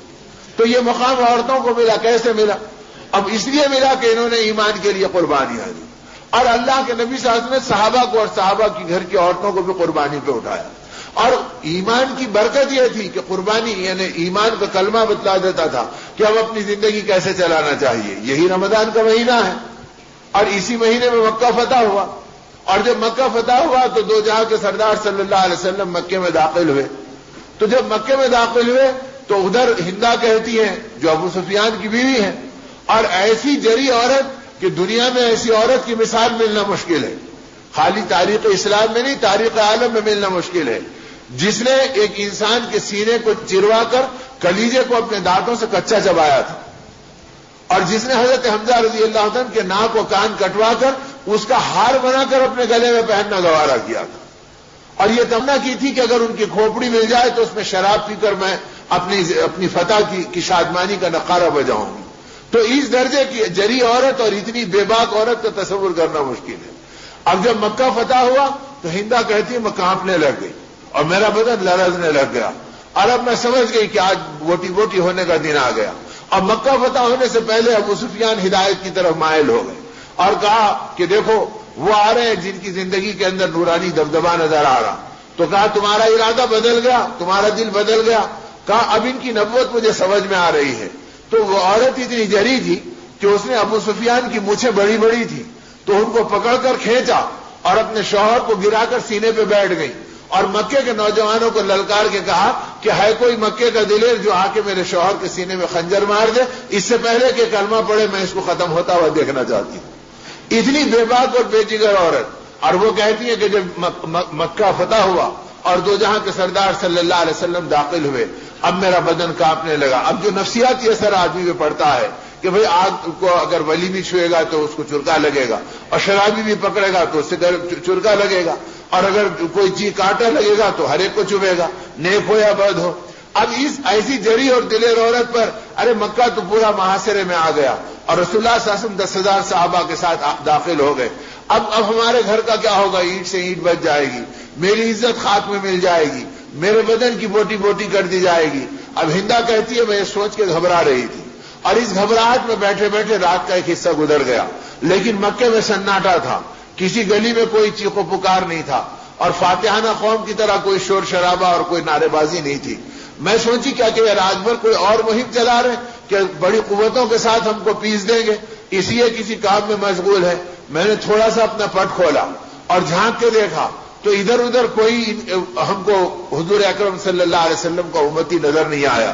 میں ہمت کر کے اپنے اندھیرے کے اندر اپنے چہرے کو چھپائے پیر دبائے آگے بڑھی، اور بڑھتے بڑھتے حرم تک بیت اللہ تک پہنچ گئی تو دیکھا کہ سارے صحابہ بیت اللہ میں عبادت میں مشغول ہیں. کوئی رو رہا ہے، کوئی دعا کر رہا ہے، کوئی سجدے میں پڑا ہے، کوئی اللہ کا شکر ادا کر رہا ہے. اس لیے کہ آقا نے داخلے کے وقت کے اوپر یہ کلمات پڑھے تھے رمضان کے مبارک مہینے میں، اور دین کی محنتوں کے ساتھ جب اللہ نے اسلام کو غلبہ عطا فرمایا تو شکرانے کے اندر آپ نے اپنے سر مبارک کو جھکایا. دنیا کے فاتحانہ اور فاتحین کی طرح اپنا سینہ اکڑایا نہیں، نعرے لگائے نہیں، اور جھنڈے خوشیوں کے لہلائے نہیں، بلکہ اپنے سر مبارک کو جھکا دی، اور جھکا کے اللہ کے شکرانے میں اتنا جھکا دیا کہ صحابہ کہتے ہیں کہ خوشی اور مسرت میں آپ کے آنسو ٹپک گئے، اور آپ کی پیشانی اونٹ کی گردن سے جا کے لگ گئی. یہاں تک آپ نے اپنا سر مبارک جھکایا، اور آپ کی زبان پر وہ کلمات تھے جسے صحابہ سن رہے تھے. لا الہ الا اللہ وحدہ انجز وعدہ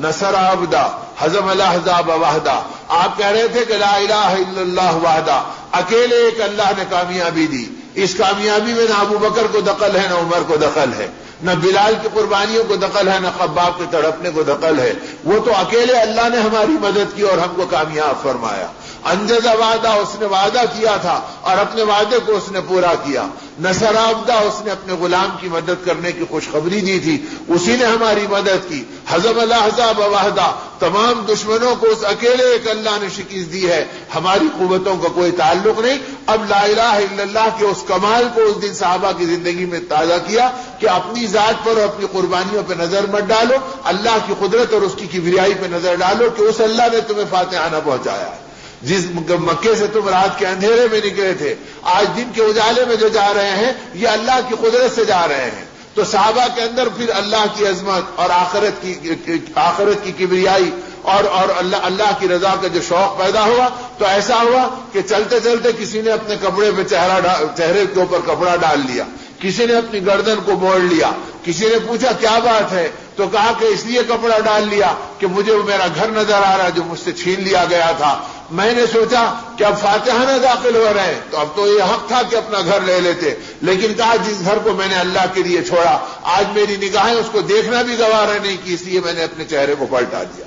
تاکہ یہ نفس میں دخل نہ آ جائے کہ دیکھو ہم نے یہ گھر چھوڑے تھے، یہ در چھوڑے تھے، یہ وطن چھوڑا تھا۔ تو اب ان چیزوں کو دیکھنے کی طرف بھی نگاہیں ڈالنے پہ ہم تیار نہیں ہوئے اور اللہ کی وحدت اور اس کی قدرت اور کبریائی کو مان رہے تھے کہ اس اللہ نے ہمیں کامیاب کیا۔ اس کی برکت و تربیت یہ تھی کہ اب پورے صحابہ رسول اللہ صلی اللہ علیہ وسلم کے ساتھ گئے تو شکرانے میں بے چین ہیں، سجدے میں پڑے ہیں، دعائیں کر رہے ہیں اور مکے والوں کی ہدایت مانگنے میں رو رہے ہیں۔ اب ہندا کہہ رہی کہ میں کان لگا کے حرم شریف کے قریب پہنچی تو کعبۃ اللہ کے اندر رونے والوں کی آوازیں آنے لگی۔ اس رونے میں وہ دعائیں مانگ رہے تھے تو مجھے ایسے محسوس ہوا کہ کوئی میرا نام لے کے دعا کر رہا ہے کہ اللہ تو ہندا کو ہدایت دے دے اور جہنم کے بھڑکتے شعلوں سے اسے بچا لے اور اس کی زندگی کو نبی کی امت کے اندر داخل کر دے۔ میں نے سوچا یا اللہ یہ آواز میرے کانوں میں مانوس ہے یا ایسے معلوم ہوتا کہ اس سے پہلے سنی ہوئی ہوں۔ جب کان لگا کے توجہ سے سنا تو وہ رونا بلال کا رونا تھا جس کو ہم نے سڑکوں کے اوپر گھسیٹا تھا، الٹا لٹکا کر پیٹا تھا اور کوڑے لگا کر آگ کی دھونی دی تھی۔ آج وہ بلال کی آواز کانوں میں آ رہی ہے کہ وہ رو کے کہہ رہا کہ مولا تو ہندا کو ہدایت دے دے، اسے جہنم کے شعلوں سے بچا لے، اسے آقا کی باندی بنا کر اسے ہدایت کے راستے پہ ڈال دے۔ اب ہندا کہتی ہے میرا قلب کانپنے لگا، میرا بدن لرزنے لگا۔ یہ تربیت نبوت کی تربیت ہے۔ میرا دل قبول کیا کہ نبی کے علاوہ کوئی اور ایسا حوصلہ کسی میں نہیں پیدا کر سکتا، اور یہ بے لوث و بے غرض ہے کہ جس وقت یہ ہمارے خون کے پیاسے بنتے اور خیمہ خیمہ کرتے، اس کے بجائے یہ ہماری ہدایت کو رو رہے ہیں۔ میں دوسری طرف سے اپنے چہرے کو چھپائی کہ کوئی مجھے دیکھ کے قتل کرنے کا فیصلہ نہ کر دے، اور اندھیرے میں وہاں پہنچی جہاں پردہ پڑا ہوا تھا اور آقا دو جہاں صلی اللہ علیہ وسلم پردے کے پیچھے بیٹھے ہوئے تھے اور مکے کی عورتیں آ کر اپنے اسلام قبول کرنے کا اعلان کر رہی تھی۔ میں وہاں پر پہنچی اور پہنچنے کے بعد وہاں پر کہا کہ میں آئی ہوں اور کلمہ پڑھنا چاہتی ہوں، تو میرے کلمے پڑھنے کی آواز سن کر اور کلمہ پڑھنے کی میری چاہت کو سن کر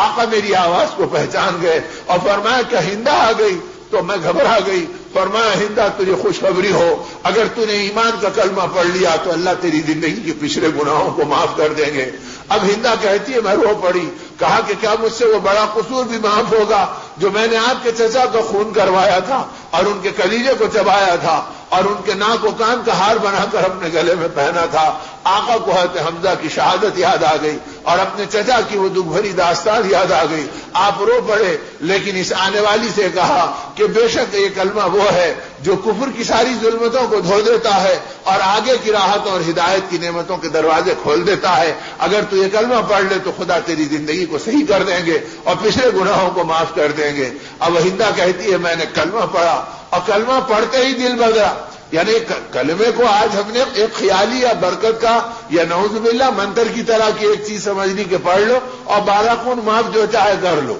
اور جب یہ زندگی کے اندر اترا تھا، قرآن پاک کا مطالبہ تھا اور اللہ کی طرف سے ہدایت کے خزانے اس کے پیچھے چھپے ہیں، تو اس کا نتیجہ یہ تھا کہ کلمہ پڑھتے ہی اب وہ ہندا کہتی ہے کہ میں نے کہا کہ اللہ کے رسول صلی اللہ علیہ وسلم اب تک کہ آپ کا نام لینا مجھے گوارا نہیں تھا، لیکن آج رسول اللہ صلی اللہ علیہ وسلم کے نام مبارک سے آپ کو پکارتی ہوں اور یہ اعلان کرتی ہوں کہ جتنے خیمے یہاں پر آپ کے ساتھیوں کے اور سب کے لگے ہیں، ان میں سب سے زیادہ برا خیمہ کلمہ پڑھنے سے پہلے اگر میری نگاہوں میں تھا تو آپ کے خیمے کو میں نفرت کی نگاہوں سے دیکھتی تھی، اور اب سارے خیموں میں اگر کوئی خیمہ محبوب ہے تو اب محبت کی نگاہوں سے میں آپ کے خیمے کو دیکھتی ہوں اور باقی زندگی آپ کے اشارے پہ اپنی جان لٹانے کے لیے تیار ہوں۔ تو میرے دوستو، ایک عورت کلمہ پڑھتی تو اس کے اندر یہ جذبہ بیدار ہوتا اور وہ اس درجے فکر مند ہو جاتی۔ ادھر ہندا کا یہ حال ہوا، ادھر ام حکیم آئی،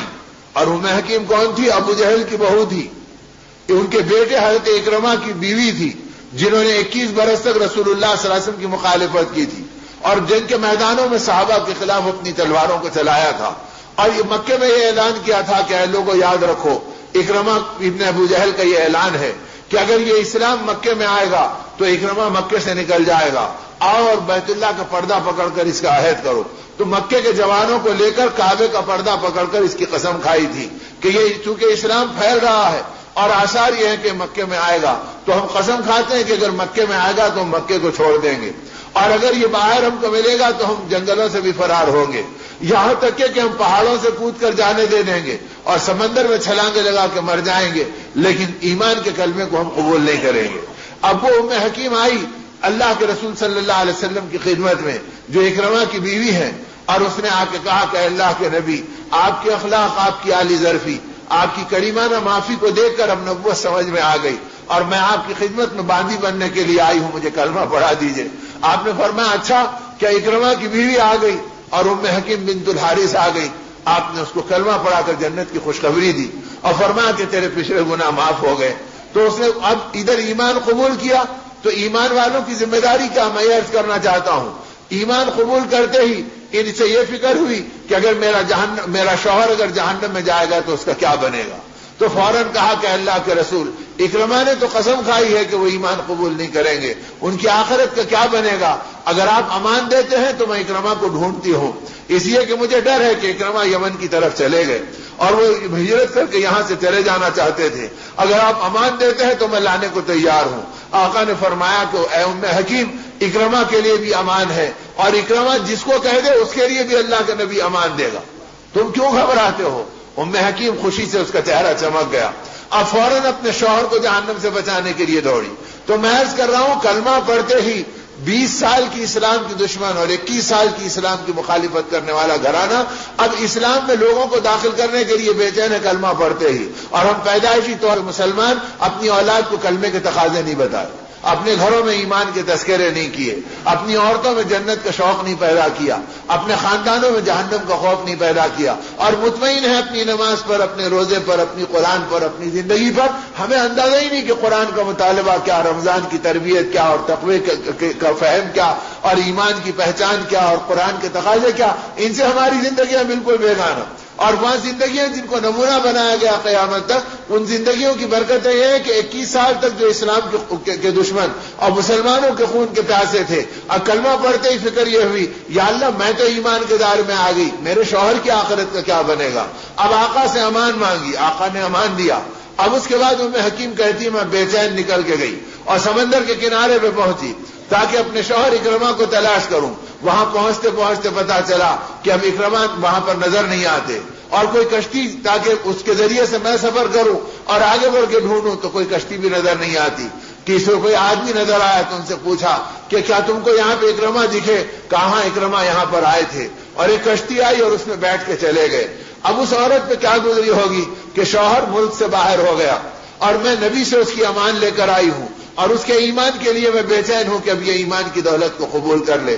اب کس بے کلی سے اس نے اللہ کو پکارا ہوگا. اب اللہ وہ ہے جو تم مانگو تو میں تمہاری دعاؤں کو قبول کرتا ہوں. ادھر اکرمہ جس کشتی میں گئے وہاں بھور پیدا ہو گیا اور طغیانیاں آ گئی اور طوفان کے تھپیڑوں میں کشتی آگے پیچھے ہونے لگی. تو اللہ نے ایک آواز لگائی اخلصو اخلصو، اپنے آپ کو خالص کر لو، خالص کر لو. تو اکرمہ نے پوچھا کیا مطلب خالص کر لو کا؟ تو کہا کہ کفر سے خالص کر لو، ایمان کا کلمہ پڑھ لو، ورنہ ایک کشتی طوفان سے بچ نہیں سکے گی. اب اکرمہ کہتے ہیں یا اللہ میں اسی کلمے کے پڑھنے سے بچنے کے لیے یہاں آیا اور طوفان کے بھور میں بھی مجھے کلمے کی دعوت دی جا رہی ہے. تو ایمان کی محنت ہوئی تھی تو طوفان کے تھپیڑوں میں ایمان سنائی دے رہا تھا.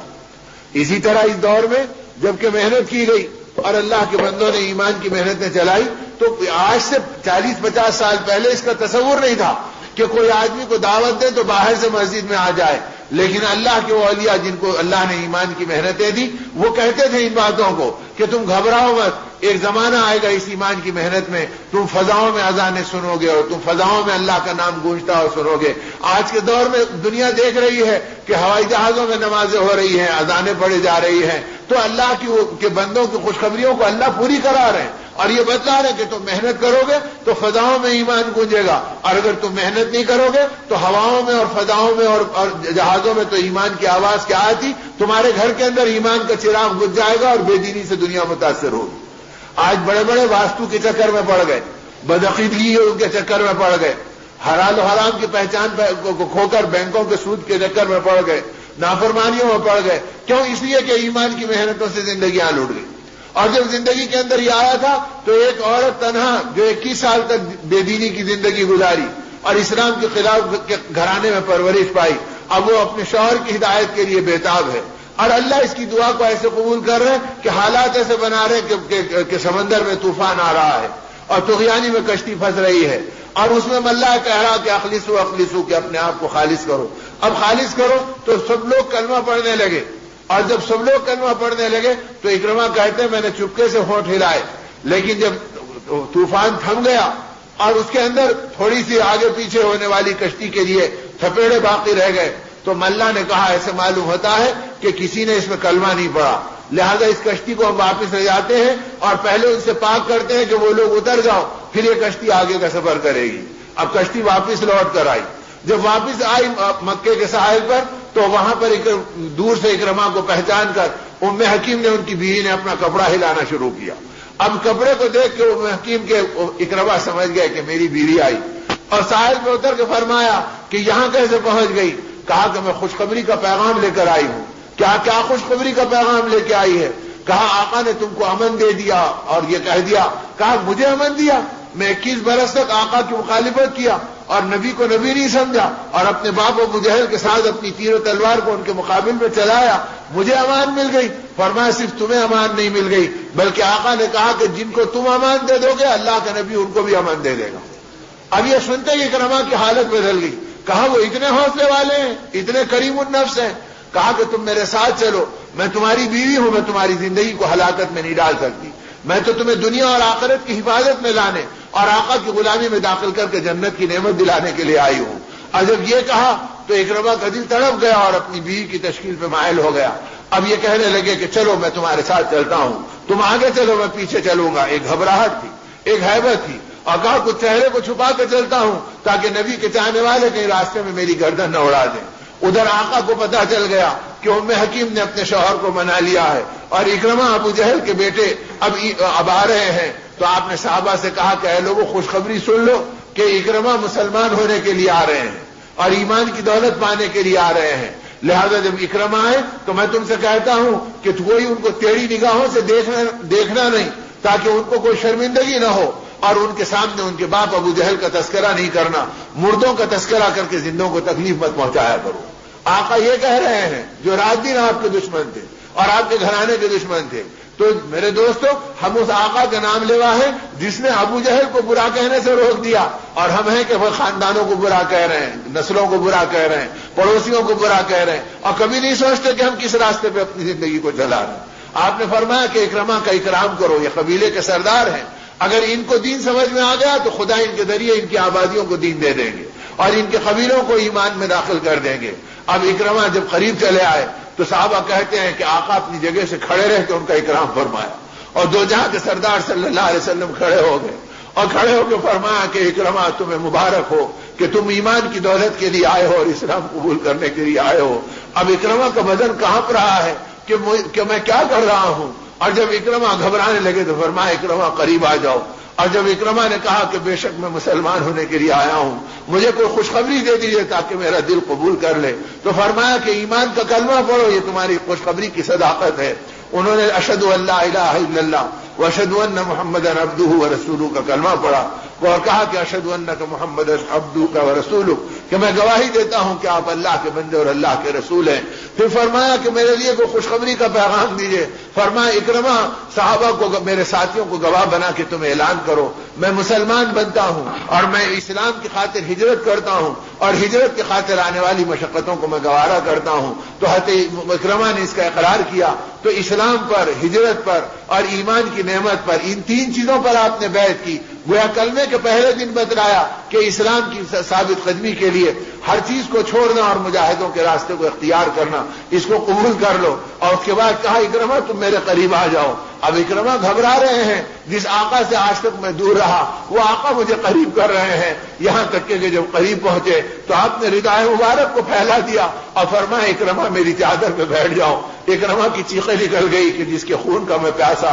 اور جن کے چاہنے والوں کی دشمنی میں نے زندگی گزارا، انہوں نے اتنی محبت کی تو یہ نبوت کے علاوہ کوئی اور اتنی محبت نہیں کر سکتا، اور کہا اللہ کے نبی اب میرے ہاتھ کو اپنے ہاتھ میں لیجئے، میں آپ سے عہد کرتا ہوں جتنی جگہ میں نے آپ کے خلاف لڑی ہیں اس سے زیادہ جنگیں میں اب اسلام کی حمایت میں لڑوں گا، اور جتنا میری تلواریں اسلام کے خلاف میں چمکی ہے اب اسلام کی حمایت میں میری تلواریں چمکیں گی، اور جب تک شہادت کی نعمت نہیں پالوں گا اس وقت تک چین سے نہیں بیٹھوں گا۔ چنانچہ پوری زندگی پھر ایمان کی محنت میں گزاری اور خدا کے دین کے کاموں میں لگایا، یہاں تک کہ صدیق اکبر رضی اللہ عنہ کے زمانے میں اللہ کے راستے میں گئے اور شہادت کا مرتبہ پایا، اور جب شہادت کے بالکل آثار قریب آ گئے اور انہوں نے گھوڑے کو لپکا دیا تو کسی نے ان کے گھوڑے کی باگ پکڑ کے کہا اکرما اگر تم چلے گئے تو مکہ یتیم ہو جائے گا، ذرا صبر کرو اور ٹھہر جاؤ۔ تو جھلا کے ان کے ہاتھ کو ہٹایا اور رو کے فرمایا ارے کئی بار اس اکرما نے اپنے گھوڑوں کو ایڑ لگائی اور اسلام کے خلاف نبی کی بغاوت میں اتارا تو کسی کو طاقت نہیں تھی کہ اکرما کے گھوڑے کی باگ پکڑ لیتا،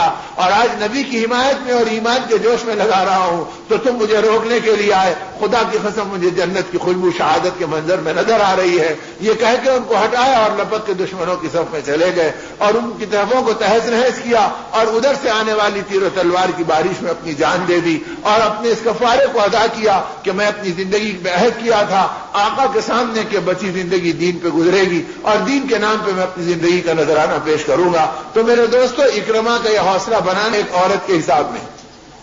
وہ محکیم کے حساب میں ہے جنہوں نے اس درجے کے اوپر ان کو کھڑا کیا، وہ ہندا ہے جنہوں نے زندگی بدلنے کے بعد ایمان کی نعمتوں میں اپنے آپ کو قربان کیا۔ تو یہ وہ عورتیں تھیں جو کلمہ پڑھتے ہی ایمان کو پہچان گئی، لیکن آج چونکہ ایمان کی محنتیں نہیں تو عورت اپنے شوہر میں ایمان کے تقاضے کو نہیں پہچانتی، ماں اپنے بیٹوں میں ایمان کی حکمتوں کو نہیں جانتی، باپ اپنے بچوں میں ایمان کی ضرورتوں کو نہیں پہچانتا، اس کے نتیجے میں گھر کے اندر ایمان کا کباڑہ ہو گیا، اسلام کا دیوالیہ نکل گیا، اور ہم سوچ رہے کہ ہم پہ پریشانی، ہم پر آفتیں، ہم پر مصیبتیں، ہماری دعاؤں کی قبولیتوں میں رکاوٹ کیوں ہو رہی ہے؟ تو یہ تو ہمارے اعمال ہے جس کا انجام ہمارے سامنے آ رہا ہے، اور یہ قرآن ہم کو سمجھا رہا کہ تم اس راستے پر چلو تو اس کے نتیجے میں تمہارے غفلتوں کو اللہ دھو دیں گے، اور یبدل اللہ سیئاتکم حسنات کا اعلان اللہ کر رہے ہیں کہ جب تم نادم ہو کر اپنی زندگی کو صحیح بدلو گے تو ہم تمہارے ساتھ اتنے انعامات کریں گے کہ تمہارے گناہوں کی جگہ نیکیاں لکھ دیں گے، صرف گناہ مٹا دیں گے نہیں بلکہ جتنے گناہ کیے تھے اتنی نیکیوں کا اضافہ کر دیں گے۔ اب اس سے بڑھ کر اس کریم کی کریمی اور اس شفیق کی شفقت کا اور کیا ہو کہ وہ کہہ رہے تمہارے سیئات کو ہم حسنات سے مبدل کریں گے اور تمہاری زندگی کو ایمان کی نسبتوں پہ قبول کریں گے۔ تو اس راستے پہ پھر امت کے مرد بھی چلے، امت کی عورتوں نے اپنی زندگی کو چلایا، اپنے بچوں کو ایمان کی محنتوں پر لگایا، اپنے گھرانوں کو آخرت کی فکروں کے اوپر اٹھایا، اسی کا نتیجہ صحابہ کی زندگی میں آیا، اسی کی برکتیں اہل اللہ کی زندگیوں کے اندر آئیں کہ ان کی اولادوں کو ایمان ملا، آخرت کی نعمتیں ملی اور ان کے ذریعے سے دنیا میں ایمان کا کام ہوا۔ تو ایک عورت تو میرے دوستو وہ نعمت ہے اور وہ برکت ہے، اگر یہ دین میں مددگار بن جائے تو اس سے بڑا خیر دنیا میں کوئی اور نہیں، اور اگر دین میں رکاوٹ بن جائے تو اس سے بڑا کوئی شر دنیا کے اندر نہیں۔ تو شر کے اعتبار سے سب سے بڑی فساد کی جڑ اور خیر کے اعتبار سے سب سے بڑی اللہ کی نعمت کہ اگر اس کی زندگی میں دین آ گیا تو یہ دنیا میں دین کے پھیلانے کا سبب بن جائے۔ آج دنیا میں جتنے علوم الہی اور علوم نبوت پھیلے ہیں کن کے حساب میں ہیں؟ امام بخاری یتیم تھے اور امام ترمذی رحمۃ اللہ علیہ یتیم تھے، اور امام نسائی، امام مسلم، امام ابن ماجہ اور امام ابو داؤد رحمہ اللہ اجمعین جو 6 کے 6 بڑے محدثین اور قیامت تک تمام محدثین کے امام قرار دیے جاتے ہیں، یہ سب کے سب بیوہ ماؤں کے گودوں میں پلے ہیں اور یتیمی میں زندگی گزارے ہیں۔ ان بیوہ ماؤں نے فاقوں کے اندر اپنے بیٹوں کو حدیث کا امام بنایا قیامت تک کے لیے۔ تو حدیث کا علم جو دنیا میں پھیلا اور پھیل رہا ہے یہ ان ماؤں کے حساب میں جا رہا ہے جنہوں نے قربانی دے کر اپنی اولادوں کو پیش کیا اور ایمان کی محنتوں پہ ان کو کھڑا کیا۔ تو میرے دوستو اگر اللہ کے دین کی محنتیں زندہ ہوں گی تو عورتوں میں بھی دین آئے گا، بچوں میں بھی دین آئے گا، ہماری زندگیاں بھی دیندار بنیں گی اور ہم بھی آخرت کے طلبگار بنیں گے، پھر اللہ اور اللہ کے رسول کی محبتوں کو پہچانیں گے، ان محبتوں میں پھر جان دینا اور ایمانی محنتوں میں اپنے آپ کو نکھار دینا اور نچھاور کر دینا ایک امت کے لیے آسان بنے گا۔ صحابہ کی زندگیاں ان باتوں کی گواہی اول سے لے کے آخر تک دیتے رہی، یہاں تک کہ آقا رحمت صلی اللہ علیہ وسلم دنیا سے پردہ فرما گئے۔ حضرت محمد ابن عبد ربہ ایک صحابی ہیں اور وہ اپنے باغ کے اندر پانی دے رہے تھے اور جھاڑا لیے ہوئے پانی ڈال رہے تھے، اتنے میں دوڑتے ہوئے کوئی آیا اور کہا کہ اے ابن عبد ربہ، آقا اس دنیا سے پردہ فرما گئے اور دنیا سے چلے گئے۔ سنتے ہی ایک چیخ ماری اور اپنے ہاتھ سے جھاڑا چھوڑا اور پلٹ کے آئے تو بے ساختہ روتے رہے، آنسوؤں کی لڑیاں رکی نہیں، اتنے آنسو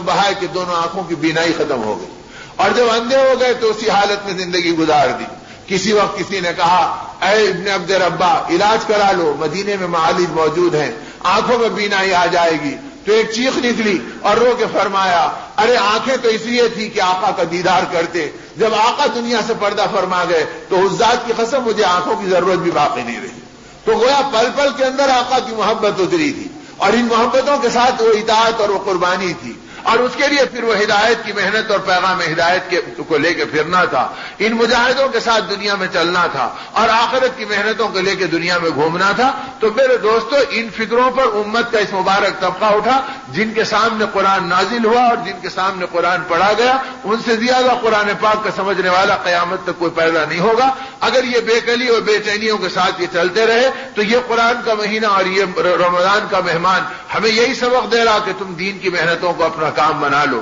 اور ایمان کی فکروں پر اپنی زندگی کو ڈال لو اور ہدایت کے راستے پر اپنی زندگی کو چلا دو. اگر یہ راستہ امت کا بن گیا اور امت اپنے آپ کو بے لوث ایمان کی محنتوں کو اپنا کام بنا لی اور دعوت اللہ کے پیغام کو قبول کر لی اور ایمانی حکمتوں کے راستے پہ پڑ گئی، تو اس راستے سے اللہ وہ علوم دیں گے جن علوم کو سیکھے بغیر اللہ سکھائیں گے.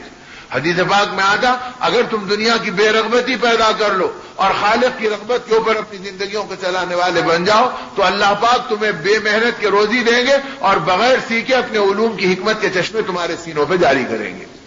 اب یہ حکمت کے چشمے صحابہ پر، اہل اللہ پر کھلتے گئے تو ان اولیاء امت کے ذریعے سے دنیا میں دین پھیلا. پھر اہل اللہ نے اس راستے سے انسانیت کو حکمت کا راستہ اور حق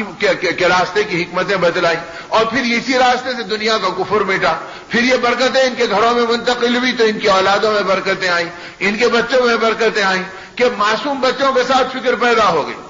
حضرت خواجہ قطب الدین بختیار کاکی رحمۃ اللہ علیہ کی ماں کو جب یہ چھوٹے تھے 2.5-3 سال 3.5 سال کے اور بات کرنے کے لائق بنے اور کہا اماں جان بھوک لگ رہی ہے روٹی دو، تو ماں کو یہ فکر ہوئی کہ یا اللہ اگر میں روٹی دوں گی تو اس کی نظر میری طرف جائے گی، آپ کی طرف نہیں آئے گی. کوئی ایسا راستہ بن جائے کہ بچپن سے یہ آپ کو پہچاننے لگے مجھ سے زیادہ. اب یہ دعا کرنے لگی، یہ سوچنے لگی. اللہ نے ان کے دل میں بات ڈالی، کہا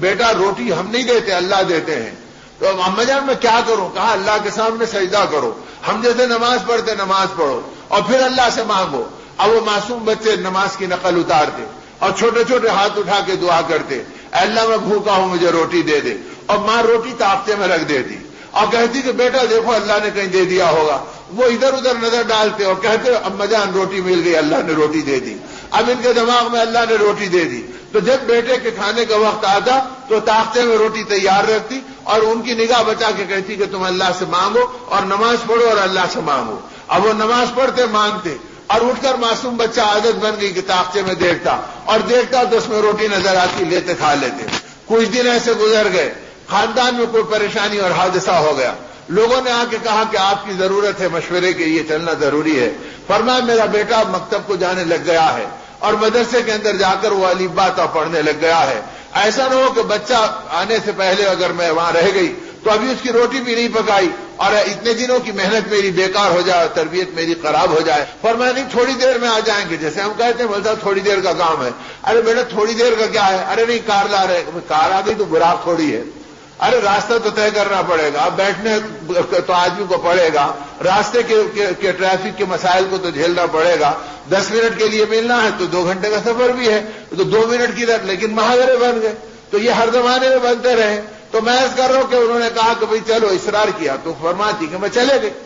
اللہ کی شان ہے کہ آنے میں دیر ہو گئی اور جب گھر پہنچی تو گھر کا دروازہ کھلا پایا. اب میرا دل بے چین ہو گیا، کلیجہ میرا اڑنے لگا. یا اللہ میری محنت اکارت گئی، بچہ گھر پہنچ گیا، کھانے کا وقت ہو گیا. اب یہ اس کے پیچھے جس یقین کی میں محنت کر رہی تھی کہ اللہ سے لینے والا بنے، اب اس کا کیا ہوگا. گھر میں آ کے دیکھ کے کہتی ہے کہ بچے کا چہرہ بشاش و کھلا ہوا ہے اور وہ کھیلتا کودتا اور دوڑتا بھاگتا نظر آیا. میں نے کہا بیٹا کب آئے؟ تو کہا روز کے وقت پہ آ گیا، اتنی دیر ہو گئی. کہا پھر تمہاری روٹی کا کیا ہوا؟ بے ساختہ ماں نے کہا. تو فرمایا اماں جان روٹی کا کیا ہوتا؟ جو اللہ روز دیتے وہ اللہ آج بھی دے دیے. میں نے نماز پڑھ کے دیکھا تو طاقتے میں روٹی مل گئی. ماں سجدے میں گر پڑی، مولا آپ نے میرے عمل کو قبول کر لیا اور میرے بچے پہ کرم کر کے اپنا تعلق دے دیا. اور اس کے بعد خاندان کے بڑے بزرگوں نے بھی کہہ دیا اب اس بچے کو اللہ کا تعلق مل گیا، ابھی اللہ سے لینے کا راستہ پا گیا. اب وہ جب بھوک لگتی اور جب چاہت ہوتی تو نماز پڑھتے اور دیکھتے تو اللہ ان کی روٹی غیر سے دے دیتے، اب ماں کو پکانے کی ضرورت نہیں پڑی۔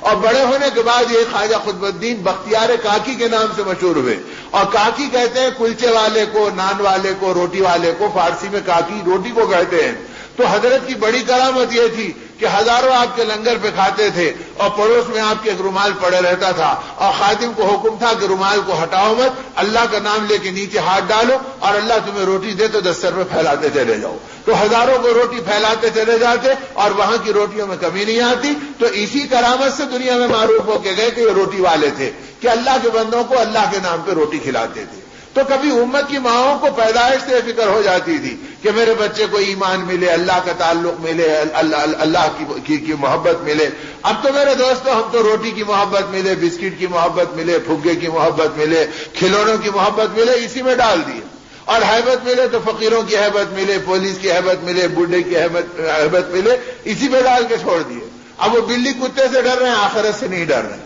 اور وہ روٹی کپڑے سے خوش ہو رہے ہیں، وہ اللہ کی مددوں سے خوش نہیں ہو رہے ہیں، اس لیے کہ اس کے تذکرے زندگی میں ختم ہو گئے۔ تو ان اللہ والوں نے اس طرح اپنی زندگیوں کو بنایا، اور ان عورتوں نے اپنے گودوں میں اولاد کی وہ تربیت کی جو ولایت کی چوٹی پہ پہنچی۔ اب حضرت خواجہ قطب الدین بختیار کاکی رحمۃ اللہ علیہ کے راستے سے جتنا کفر اس سرزمین ہند میں مٹا ہے، اور جتنے بے دین دیندار بنے ہیں، اور جتنے بت پرست ایمان کے دائرے میں آئے ہیں، اب یہ سب امت کی ماں کے حساب میں جا رہا ہے کہ انہوں نے اپنی اولاد کو ولایت کے راستے پہ ڈالا اور ہدایت کے راستے پہ ڈالا۔ تو اس لیے میرے دوستو اللہ کرے کہ ہم کو یہ شعور ہو کہ یہ ہماری ماں بہنیں یہ اتنی بے قیمت نہیں ہے کہ یہ صرف روٹی کے پکانے اور سالن کے پکانے اور برتن کے دھونے کی حد تک رہ جائیں، یا کچھ اور سہولت مل جائیں تو یہ سڑکوں کو کھلونا بن جائیں اور بے حیائی کا تماشا بن جائیں، اور بازاروں کی شاپنگ میں اور دنیا کی راحتوں کے اندر یہ پڑ جائیں۔ اس راستے سے تو اس امت کو شروع سے ہٹایا گیا، اتنا ہٹایا گیا کہ آقا نے امت کو تو اجازت دے دی کہ میری امت کی عورتیں زکات ادا کرتے ہوئے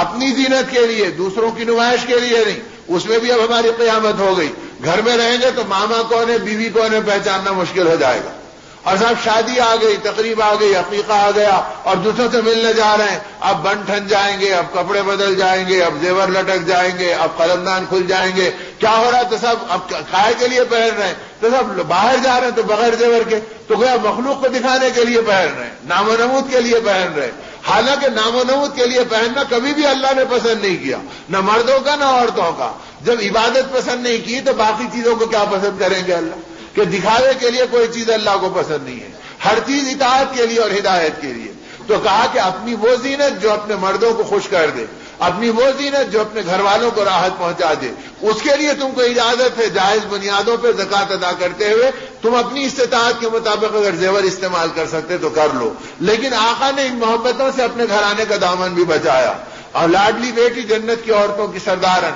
حضرت فاطمہ رضی اللہ عنہا فرماتی ہیں، جن کے گھروں میں فاقے استعمال کرتے تھے تو وہاں سونے چاندی کا گزر کا کیا سوال ہوتا؟ فرمایا مدینے کے ایک گھر نے مجھے ایک سونے کا مالا بھیجا، اور ہدیے کے اندر وہ انصار مدینہ نے پیش کیا، میں نے قبول کر لیا، اور ابا جان صلی اللہ علیہ وسلم کا انتظار کیا کہ آقا اب آتے ہیں، جب آتے ہیں تو میرے باپ کتنے خوش ہوں گے میرے گلے میں سونے کا مالا دیکھ کر۔ حضور پاک صلی اللہ علیہ وسلم تشریف لائے تو فرماتی کہ میں نے سونے کا مال پہنا اور آقا کے قریب گئی، تھوڑی دیر تو آقا مجھے دیکھ کے مسکرائے، اچانک آپ کی نگاہ میرے گلے پہ پڑی اور سونے کے مالے پہ پڑی تو آپ کے چہرے کا رنگ بدل گیا، اور بے قرار آپ نے فرمایا اے میری بیٹی فاطمہ، کیا تو اس بات کو لوگوں سے سننا پسند کرے گی کہ فاطمہ بنت رسول اللہ کے گلے میں آگ کا ہار پڑا ہوا ہے؟ حضرت فاطمہ کانپ گئی اور لرز گئی اور سمجھ گئی، اور فرمایا کہ ابا جان صلی اللہ علیہ وسلم اگر اللہ کے نبی کو پسند نہیں تو نبی زادی کو بھی پسند نہیں ہے، میں نکال کے آپ کو دے رہی ہوں، آپ کو حق ہے کہ جو چاہے آپ استعمال کریں۔ آپ نے فوراً سیدنا بلال کو پکارا، بلال، تو حضرت بلال نے کہا لبیک یا رسول اللہ، فرمایا اس مالے کو اٹھاؤ، اس کے ٹکڑے کرو اور مدینے کی بیواں اور یتیموں میں تقسیم کر کے اپنے نبی کو راحت پہنچاؤ۔ تو آپ نے اتنی دیر کے لیے اپنی لاڈلی کی بیٹی کے گلے میں دیکھنا بھی پسند نہیں فرمایا، گو امت کی عورتوں پہ شفقت سے اجازت دے دی اور حلال بنیادوں پہ پہننے کا اختیار دیا، لیکن اپنے گھرانے کو اتنا سادہ بنایا۔ تاکہ یہ اطراحٹ کا، دکھاوے کا، جھوٹی شان کا، غلط زندگی کا، دنیا کی محبتوں میں پڑ کر آخرت سے غافل ہونے کا راستہ امت کو نہ ملے، بلکہ امت ہدایت کو، حفاظت کو، آخرت کو، تقوی کو، اللہ کی پاکی کو، اپنی نجات کو، اپنے خاتمے کو، اپنے نبی کی محبت کو اپنے اصلی جواہرات بنائے اور ان خزانوں پر اپنی زندگی کو گزارنے والی بنے۔ تو اس راستے پہ ڈالنے کی تربیت کے لیے مجاہدے بڑھائے گئے رمضان میں، بھوک و پیاس کے، صبر و تحمل کے، اور اپنے نفسانی خواہشات پہ بریک اور لگام لگانے کے، اور اس کے بعد پھر انعامات دیے گئے کہ تمہاری دعا کی طاقت بڑھ گئی، تمہاری محبت بڑھ گئی، تم اللہ سے قریب ہو گئے، اللہ تم سے قریب ہو گیا۔ اللہ کرے کہ ماہ مہمان کی ہدایت اور ماہ قرآن کا پیغام ہمیں دعوت حق سمجھا دے، اور ایمان کی دولت اللہ کرے کہ ہمارے دلوں میں اتر جائے، اور ایمان کے تقاضے ہم کو سمجھ میں آ جائیں کہ اگر یہ چیزیں محنت کے بغیر ہوتی اور قربانیوں کے بغیر ہوتی تو سب سے زیادہ راحت کے حقدار دو جہاں کے سردار صلی اللہ علیہ وسلم تھے۔ آپ اپنی جگہ بیٹھے رہتے اور دنیا میں قرآن معجزے کے طور پہ ہر ایک کے سرانے اتر جاتا، اور لوگ کتابوں کو دیکھ کے دیندار بن جاتے۔ کتابوں کو دیکھ کے آدمی دیندار نہیں بنتا، اگر تربیت بگڑ گئی تو کتابوں کو دیکھ کے آدمی متکبر اور بدمزاج بن جاتا ہے، اور پھر اسی قرآن سے ہیلے بہانے لے کر حرام اور غلط راستوں کو حلال بنانے والے استحلال گناہ کی کفر کے اندر مبتلا ہو جاتا ہے۔ اور اگر اس میں خوف خدا اور حق آئے اور حقانیت کے راستے پہ چلے تو پھر اس کو راستے کی چیزیں بھی ہدایت کی رہبری کا سامان کرتی ہیں۔ اس لیے میرے دوستو، یہ راستہ جو امت کو دیا گیا، یہ قربانیوں اور مجاہدے کا دیا گیا، اور ایمان اور اعمال کا دیا گیا، اور دو جہاں کے سردار صلی اللہ علیہ وسلم اسی بے قراریوں میں اپنی امت کو دیکھتے بھی رہے، دکھلاتے بھی رہے، تاکہ قیامت تک میری آنے والی امت دیکھ لے کہ ایمان پہ چلنے والے ایمان کے لیے کتنے بے قرار رہے، اور قرآن کی حفاظت کرنے والے قرآن پاک کے تقاضوں پہ کیسے اپنی زندگیوں کو بے چین کیے، مرد بھی بے چین کیے، عورتیں بھی بے چین کیے، بڑے بھی بے چین ہوئے، چھوٹے بھی بے چین ہوئے، اور ہر ایک نے اپنی زندگیوں کو قربانی کے راستے پہ ڈالا۔ آقا کی سالی ہیں، رسول اللہ صلی اللہ علیہ وسلم کی چہیتی بیوی، امت کی اماں جان حضرت عائشہ رضی اللہ تعالیٰ عنہ کی بہن ہے، حضرت اسماء صدیق اکبر رضی اللہ عنہ کی بیٹی ہے، اور کہتی ہے کہ میرے شوہر اللہ کے راستے میں چلے گئے اور میرے گھر میں کھانے کا سامان تھوڑے دن میں ختم ہو گیا، اب فاقے آ گئے اور میرے پیٹ میں عبداللہ موجود ہیں، اب میں حاملہ ہوں، جس کے نتیجے میں بھوک سے بیتاب بھی ہوں، اور پڑوس میں ایک یہودن کا گھر ہے، اس نے گوشت کو بھنا تو ہواؤں کے اندر اس کے بھنے گوشت کی سوندھی خوشبو آنے لگی، میرا دل اور تلملا گیا،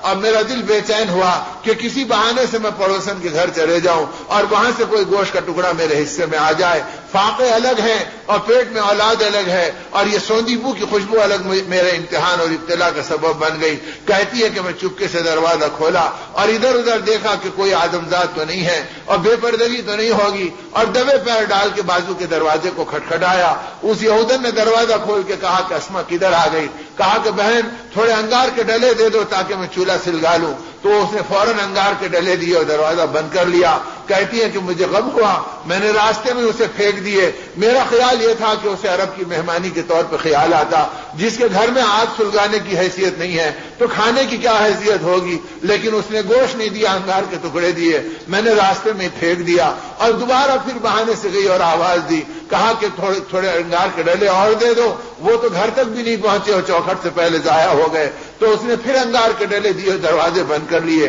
کہا اب میرا غم سے دل بھڑک گیا، میں نے انگار کے ٹکڑوں کو پھینکا اور گھر میں آ کے دروازہ بند کیا اور 2 رکعت نماز پڑھ کے مصلی پہ بیٹھ کر رو پڑی اور رو رو کے کہا کہ مولا آپ جانتے ہیں کہ زبیر ہوتے تو میں اتنی بے قرار نہیں ہوتی، وہ تیرے راستے میں گئے ہیں اور میرا امتحان آپ لے رہے ہیں، بھوک سے میں تلملا رہی ہوں اور میرے پیٹ میں تیری امانت موجود ہے، مولا اس حالت میں تجھی کو پکار سکتی ہوں، تیرے علاوہ کوئی میرے لیے یار و مددگار نہیں ہے۔ کہا بھی میرے دعا کے ہاتھ گرنے نہیں پائے، میرے دروازے پہ دستک اور آواز لگنے لگی، میں نے دروازہ کھولا تو اسی یہودن کو دیکھا کہ گوشت بھرا خواب لے کر اور برتن لے کے میرے گھر پہ آ گئی اور کہا اسماء اس ہدیے کو قبول کر لو۔ اب میری غیرت بھڑک گئی تھی اور میرا ضمیر جھنجھوڑے گیا تھا، میں نے کہا اب اس کی کوئی حاجت نہیں تو اس کو واپس لے کر جا۔ اس نے کہا اسماء میرے حال پہ رحم کرو، اگر تم نے قبول نہیں کیا تو میری زندگی خطرے میں پڑے گی، یہ کہہ کر وہ رو پڑی۔ تو کہا کہ کیا بات ہے کہ تو رو رہی ہے؟ کہا ابھی ابھی میرا شوہر آیا،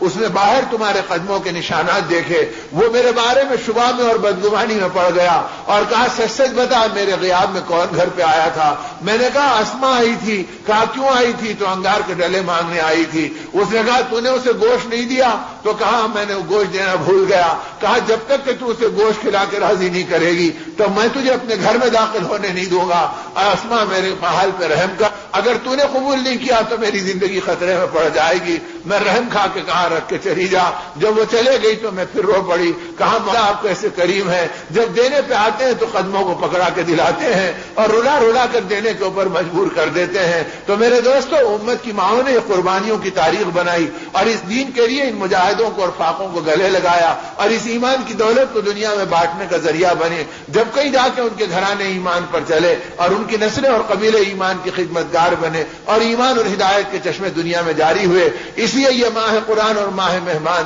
ہم کو پکار رہا ہے کہ دین کی محنتوں کو پہچانو اور ایمان کی فکروں کو اپنے سینے سے لگاؤ۔ صرف سننے سنانے پہ اکتفا مت کرو، اسی لیے آقا نے فرمایا کہ نہیں جاننے والے پہ 1 مرتبہ میری بد دعا اور جاننے والے پہ 70 مرتبہ میری بد دعا، کہ جان کے بھی پھر کام کو نہیں کیا اور جان کے بھی یہ قرآن کے پیغام کو پورا نہیں کیا۔ اس لیے میرے دوستو، قرآنی پیغام کا تقاضا ہے کہ امت جس زمانے میں بغیر کلمے کے مر رہی ہو اور بغیر جنازے کے دفن ہو رہی ہو، اور زیادہ دور نہیں، آپ کے علاقے سے میرچل کتنی دور ہے، بوئن پلی سے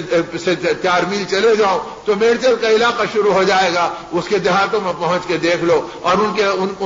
اس کے کناروں پہ پہنچ کر دیکھ لو۔ ادھر نارسنگی کس سے 2 میل کے آگے کٹنگور اور اس کی آبادی کے اندر دیکھ لو، کسی سے پوچھو کہ تم کون ہے تو ہم مسلمان ہیں، کلمہ پوچھو تو اس کو کلمہ نہیں آتا، اور سڑک کے اوپر کھڑے ہیں اور گزر رہے ہیں تو روک رہے ہیں کہ کیوں روک رہے ہیں؟ تو کہا ہمارے پاس جنازہ پڑا ہے، کوئی نہلانے والا نہیں، کوئی نماز پڑھنے والا نہیں، ذرا آ کے اس کو نہلا دو اور نماز پڑھا دو۔ اب کہہ رہے ہیں کہ بھائی اب تو ہم آ گئے اور اس بات کو سن کر اپنے سفر کو آگے کا روک لیے اور ہم نہلانے اور دفنانے کے لیے ٹھہر گئے، لیکن یہ بتاؤ کہ عام زمانے میں تم کیا کرتے ہو جب تمہارے ہاں نہلانے والا اور نماز پڑھنے والا نہیں؟ تو پھر مردے کیسے دفن ہوتے؟ انہوں نے کہا ایسی ہم سڑکوں پہ کھڑے رہ کے تمہارا انتظار کرتے ہیں اور تمہارے جیسے چہرے نہیں ملتے گھنٹے 2 گھنٹے تک، تو آ کے بغیر غسل دیے کے اور بغیر نہلائے کے ان کو گڑھوں میں اتار دیتے ہیں۔ تو میرے دوستو، آج امت بغیر جنازے کے دفن ہو رہی ہے اور بغیر غسل کے دفن ہو رہی ہے اور ہم پیٹ بھر رہے ہیں، تو قیامت کے دن خدا کو جواب دینا نہیں پڑے گا اور آقا نہیں پوچھیں گے ارے جس امت کے لیے میں نے خون بہایا،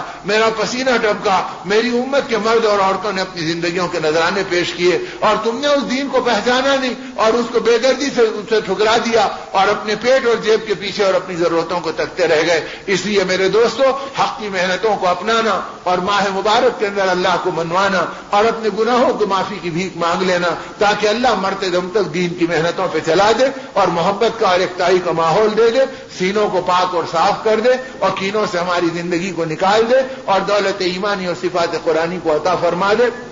حق تعالی شانہ ان نعمتوں سے مجھ کو اور آپ کو اور پوری امت کو اور مردوں اور عورتوں کو نواز دے۔ تو نیت کرو کہ مرتے دم تک ایمان کا کام انشاءاللہ ہم کرتے رہیں گے اور حق کی بنیاد پر حق کی محنتوں میں رہیں گے اور حق کی باتوں کو حق کی بنیاد پہ سنتے رہیں گے، نفسانی لذتوں پر، جی کے چونچلوں پر اور صرف تقابل کی بنیادوں پر۔ یہ تو بچے کچے ایمان کی بھی موت کی علامت بن جائے گی۔ اسی اپنی زندگی کو حقانی صحبتوں میں رکھنا اور ایمانی محنتوں میں گزارنا اور اللہ کے دین کی پکار کو لبیک کہنا۔ اللہ پاک مجھ کو اور آپ کو عمل کی توفیق دے اور ہمارے اس بیٹھنے کو اپنی رضا کی دولت کا سامان بنا دے۔ درود شریف پڑھ لو، دعا کریں۔ الحمد للہ رب العالمین والصلاة والسلام علی رسولہ الکریم۔ اللهم ربنا ظلمنا انفسنا وإن لم تغفر لنا وترحمنا لنكونن من الخاسرين۔ اللهم يا اول الاولين ويا اخر الاخرين ويا ذا القوة المتين ويا راحم المساكين ويا ارحم الراحمين، اللهم يا حنان يا منان يا بديع السماوات والارض يا ذا الجلال والإكرام يا حي يا قيوم برحمتك نستغيث، اللهم اصلح لنا شأننا كله ولا تكلنا إلى أنفسنا طرفة عين ولا تنزع منا صالح ما آتيتنا، اللهم طهر قلوبنا من النفاق وأعمالنا من الرياء وألسنتنا من الكذب وأعيننا من الخيانة، فإنك تعلم خائنة الأعين وما تخفي الصدور، اللهم يا مقلب القلوب ثبت قلوبنا على دينك ويا مصرف القلوب صرف قلوبنا على طاعتك، اللهم حبب إلينا الإيمان وزينه في قلوبنا وكره إلينا الكفر والفسوق والعصيان. اللهم اجعلنا من الراشدين، اللهم اجعلنا من التوابين، اللهم اجعلنا من المتطهرين، اللهم اجعلنا من عبادك الصالحين، اللهم اجعلنا من المتقين، اللهم اجعلنا من المؤمنین. اے اللہ ہمارے گناہوں کو معاف فرما، ہمارے قصوروں کو درگزر فرما. اے اللہ آپ کی نعمتوں کو لیتے رہے اور آپ کو بغاوتیں دکھلانے میں زندگی کا بڑا حصہ گزر گیا. اے اللہ ہمارے جرم عظیم کو معاف فرما دے. اے اللہ آنکھوں کا نور لٹ گیا، آپ کی معرفت اور آپ کے حبیب کی محبتوں سے کھوکھلا ہو گیا. اے اللہ اپنے کرم سے اپنی عظمت اور اپنی معرفت دے دے. اے اللہ اپنے حبیب کی محبت اور اتباع اور اطاعت کی دولت کے ساتھ مالا مال فرما دے. اے اللہ ہماری نمازوں میں برکت اور لذت عطا فرما دے. اے اللہ خشوع و خضوع کی دولت عطا فرما. اے اللہ دعاؤں میں قبولیت کی نعمت عطا فرما.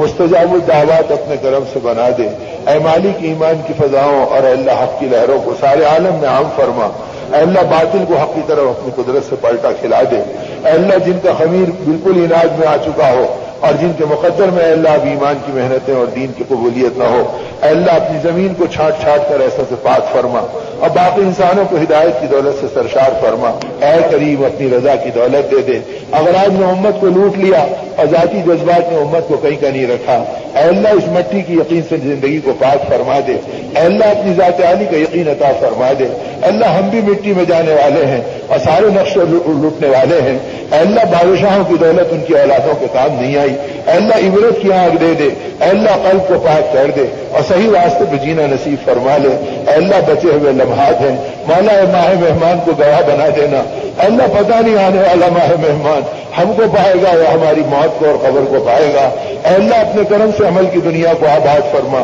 زندگیوں میں برکت عطا فرما. اے اللہ ایمان کی کمال و محنتیں دے دے، دنیا کو سمیٹ کر قدموں میں ڈال دے. اے اللہ اس سے مروب اور مشغول ہونے سے ہماری زندگی کی حفاظت فرما دے. اے مولا پاکیزہ زندگی عطا فرما. اے اللہ آج امت رسوائی کی انتہا پہ پہنچ گئی. اے اللہ بے یار و مددگار ہو گئی. اے اللہ اس کے بہتے ہوئے خون پہ کوئی رحم کھانے والی آنکھ بھی نہیں رہی، کوئی محبت کے کلمات کہنے والی زبان بھی نہیں رہی. اے بے یاروں کے مددگار، اے بے آسروں کا سہارا، اے اللہ ہم پر رحم فرما، ہم پہ کرم فرما، پوری امت کو صحیح راستے پہ ڈال دے. اے اللہ ہماری جان کی، مال کی، ایمان کی، آبرو کی، عزت کی حفاظت فرما. اے اللہ ہماری عورتوں کی عصمت کی حفاظت فرما، عفتوں کی حفاظت فرما. بے حیائی کے تمام اسباب سے ہمارے گھرانوں کو پاک فرما. صحیح راستے کی زندگی اپنے کرم سے ہم سب کو مقدر فرما. اے مولا ہم پر رحم فرما، اپنا بنا لے. اے اللہ آپ تواب ہیں، توبہ کو قبول کرتے ہیں. پورے عالم میں اللہ پوری امت پہ کرم فرما. جتنے ناجائز مقدمات میں گرے ہیں، جتنے ظالموں کے ظلم و شدائد میں جگ رہے ہیں، مولا امت کے ایک ایک فرد کو آزاد فرما، رہا فرما، پاکی عطا فرما. اے اللہ اپنے کرم سے دنیا و آخرت کی بھلائی مقدر فرما. اے اللہ اپنے کرم سے ہماری دعاؤں کو قبول فرما. اللهم انا نعوذ بك من جهد البلاء ودرك الشقاء وسوء القضاء وشماتة الاعداء. اللهم انا نعوذ بك من زوال نعمتك وتحول عافيتك وفجاءة نقمتك وجميع سخطك. اللهم انا نسألك في سفرنا هذا البر والتقوى ومن العمل ما ترضى. اللهم هون علينا سفرنا هذا واكف عنا بعدا. اللهم انت الصاحب في السفر والخليفة في الاهل والمال والولد. اللهم انا نعوذ بك من وعثاء السفر وكآبة المنظر وسوء المنقلب والحور بعد القور ودعوة المظلوم. اللهم اغفر لنا وللمؤمنين والمؤمنات والمسلمين والمسلمات. صلى الله تعالى على خير خلقه ونور عرشه محمد وآله وصحبه أجمعين والحمد لله.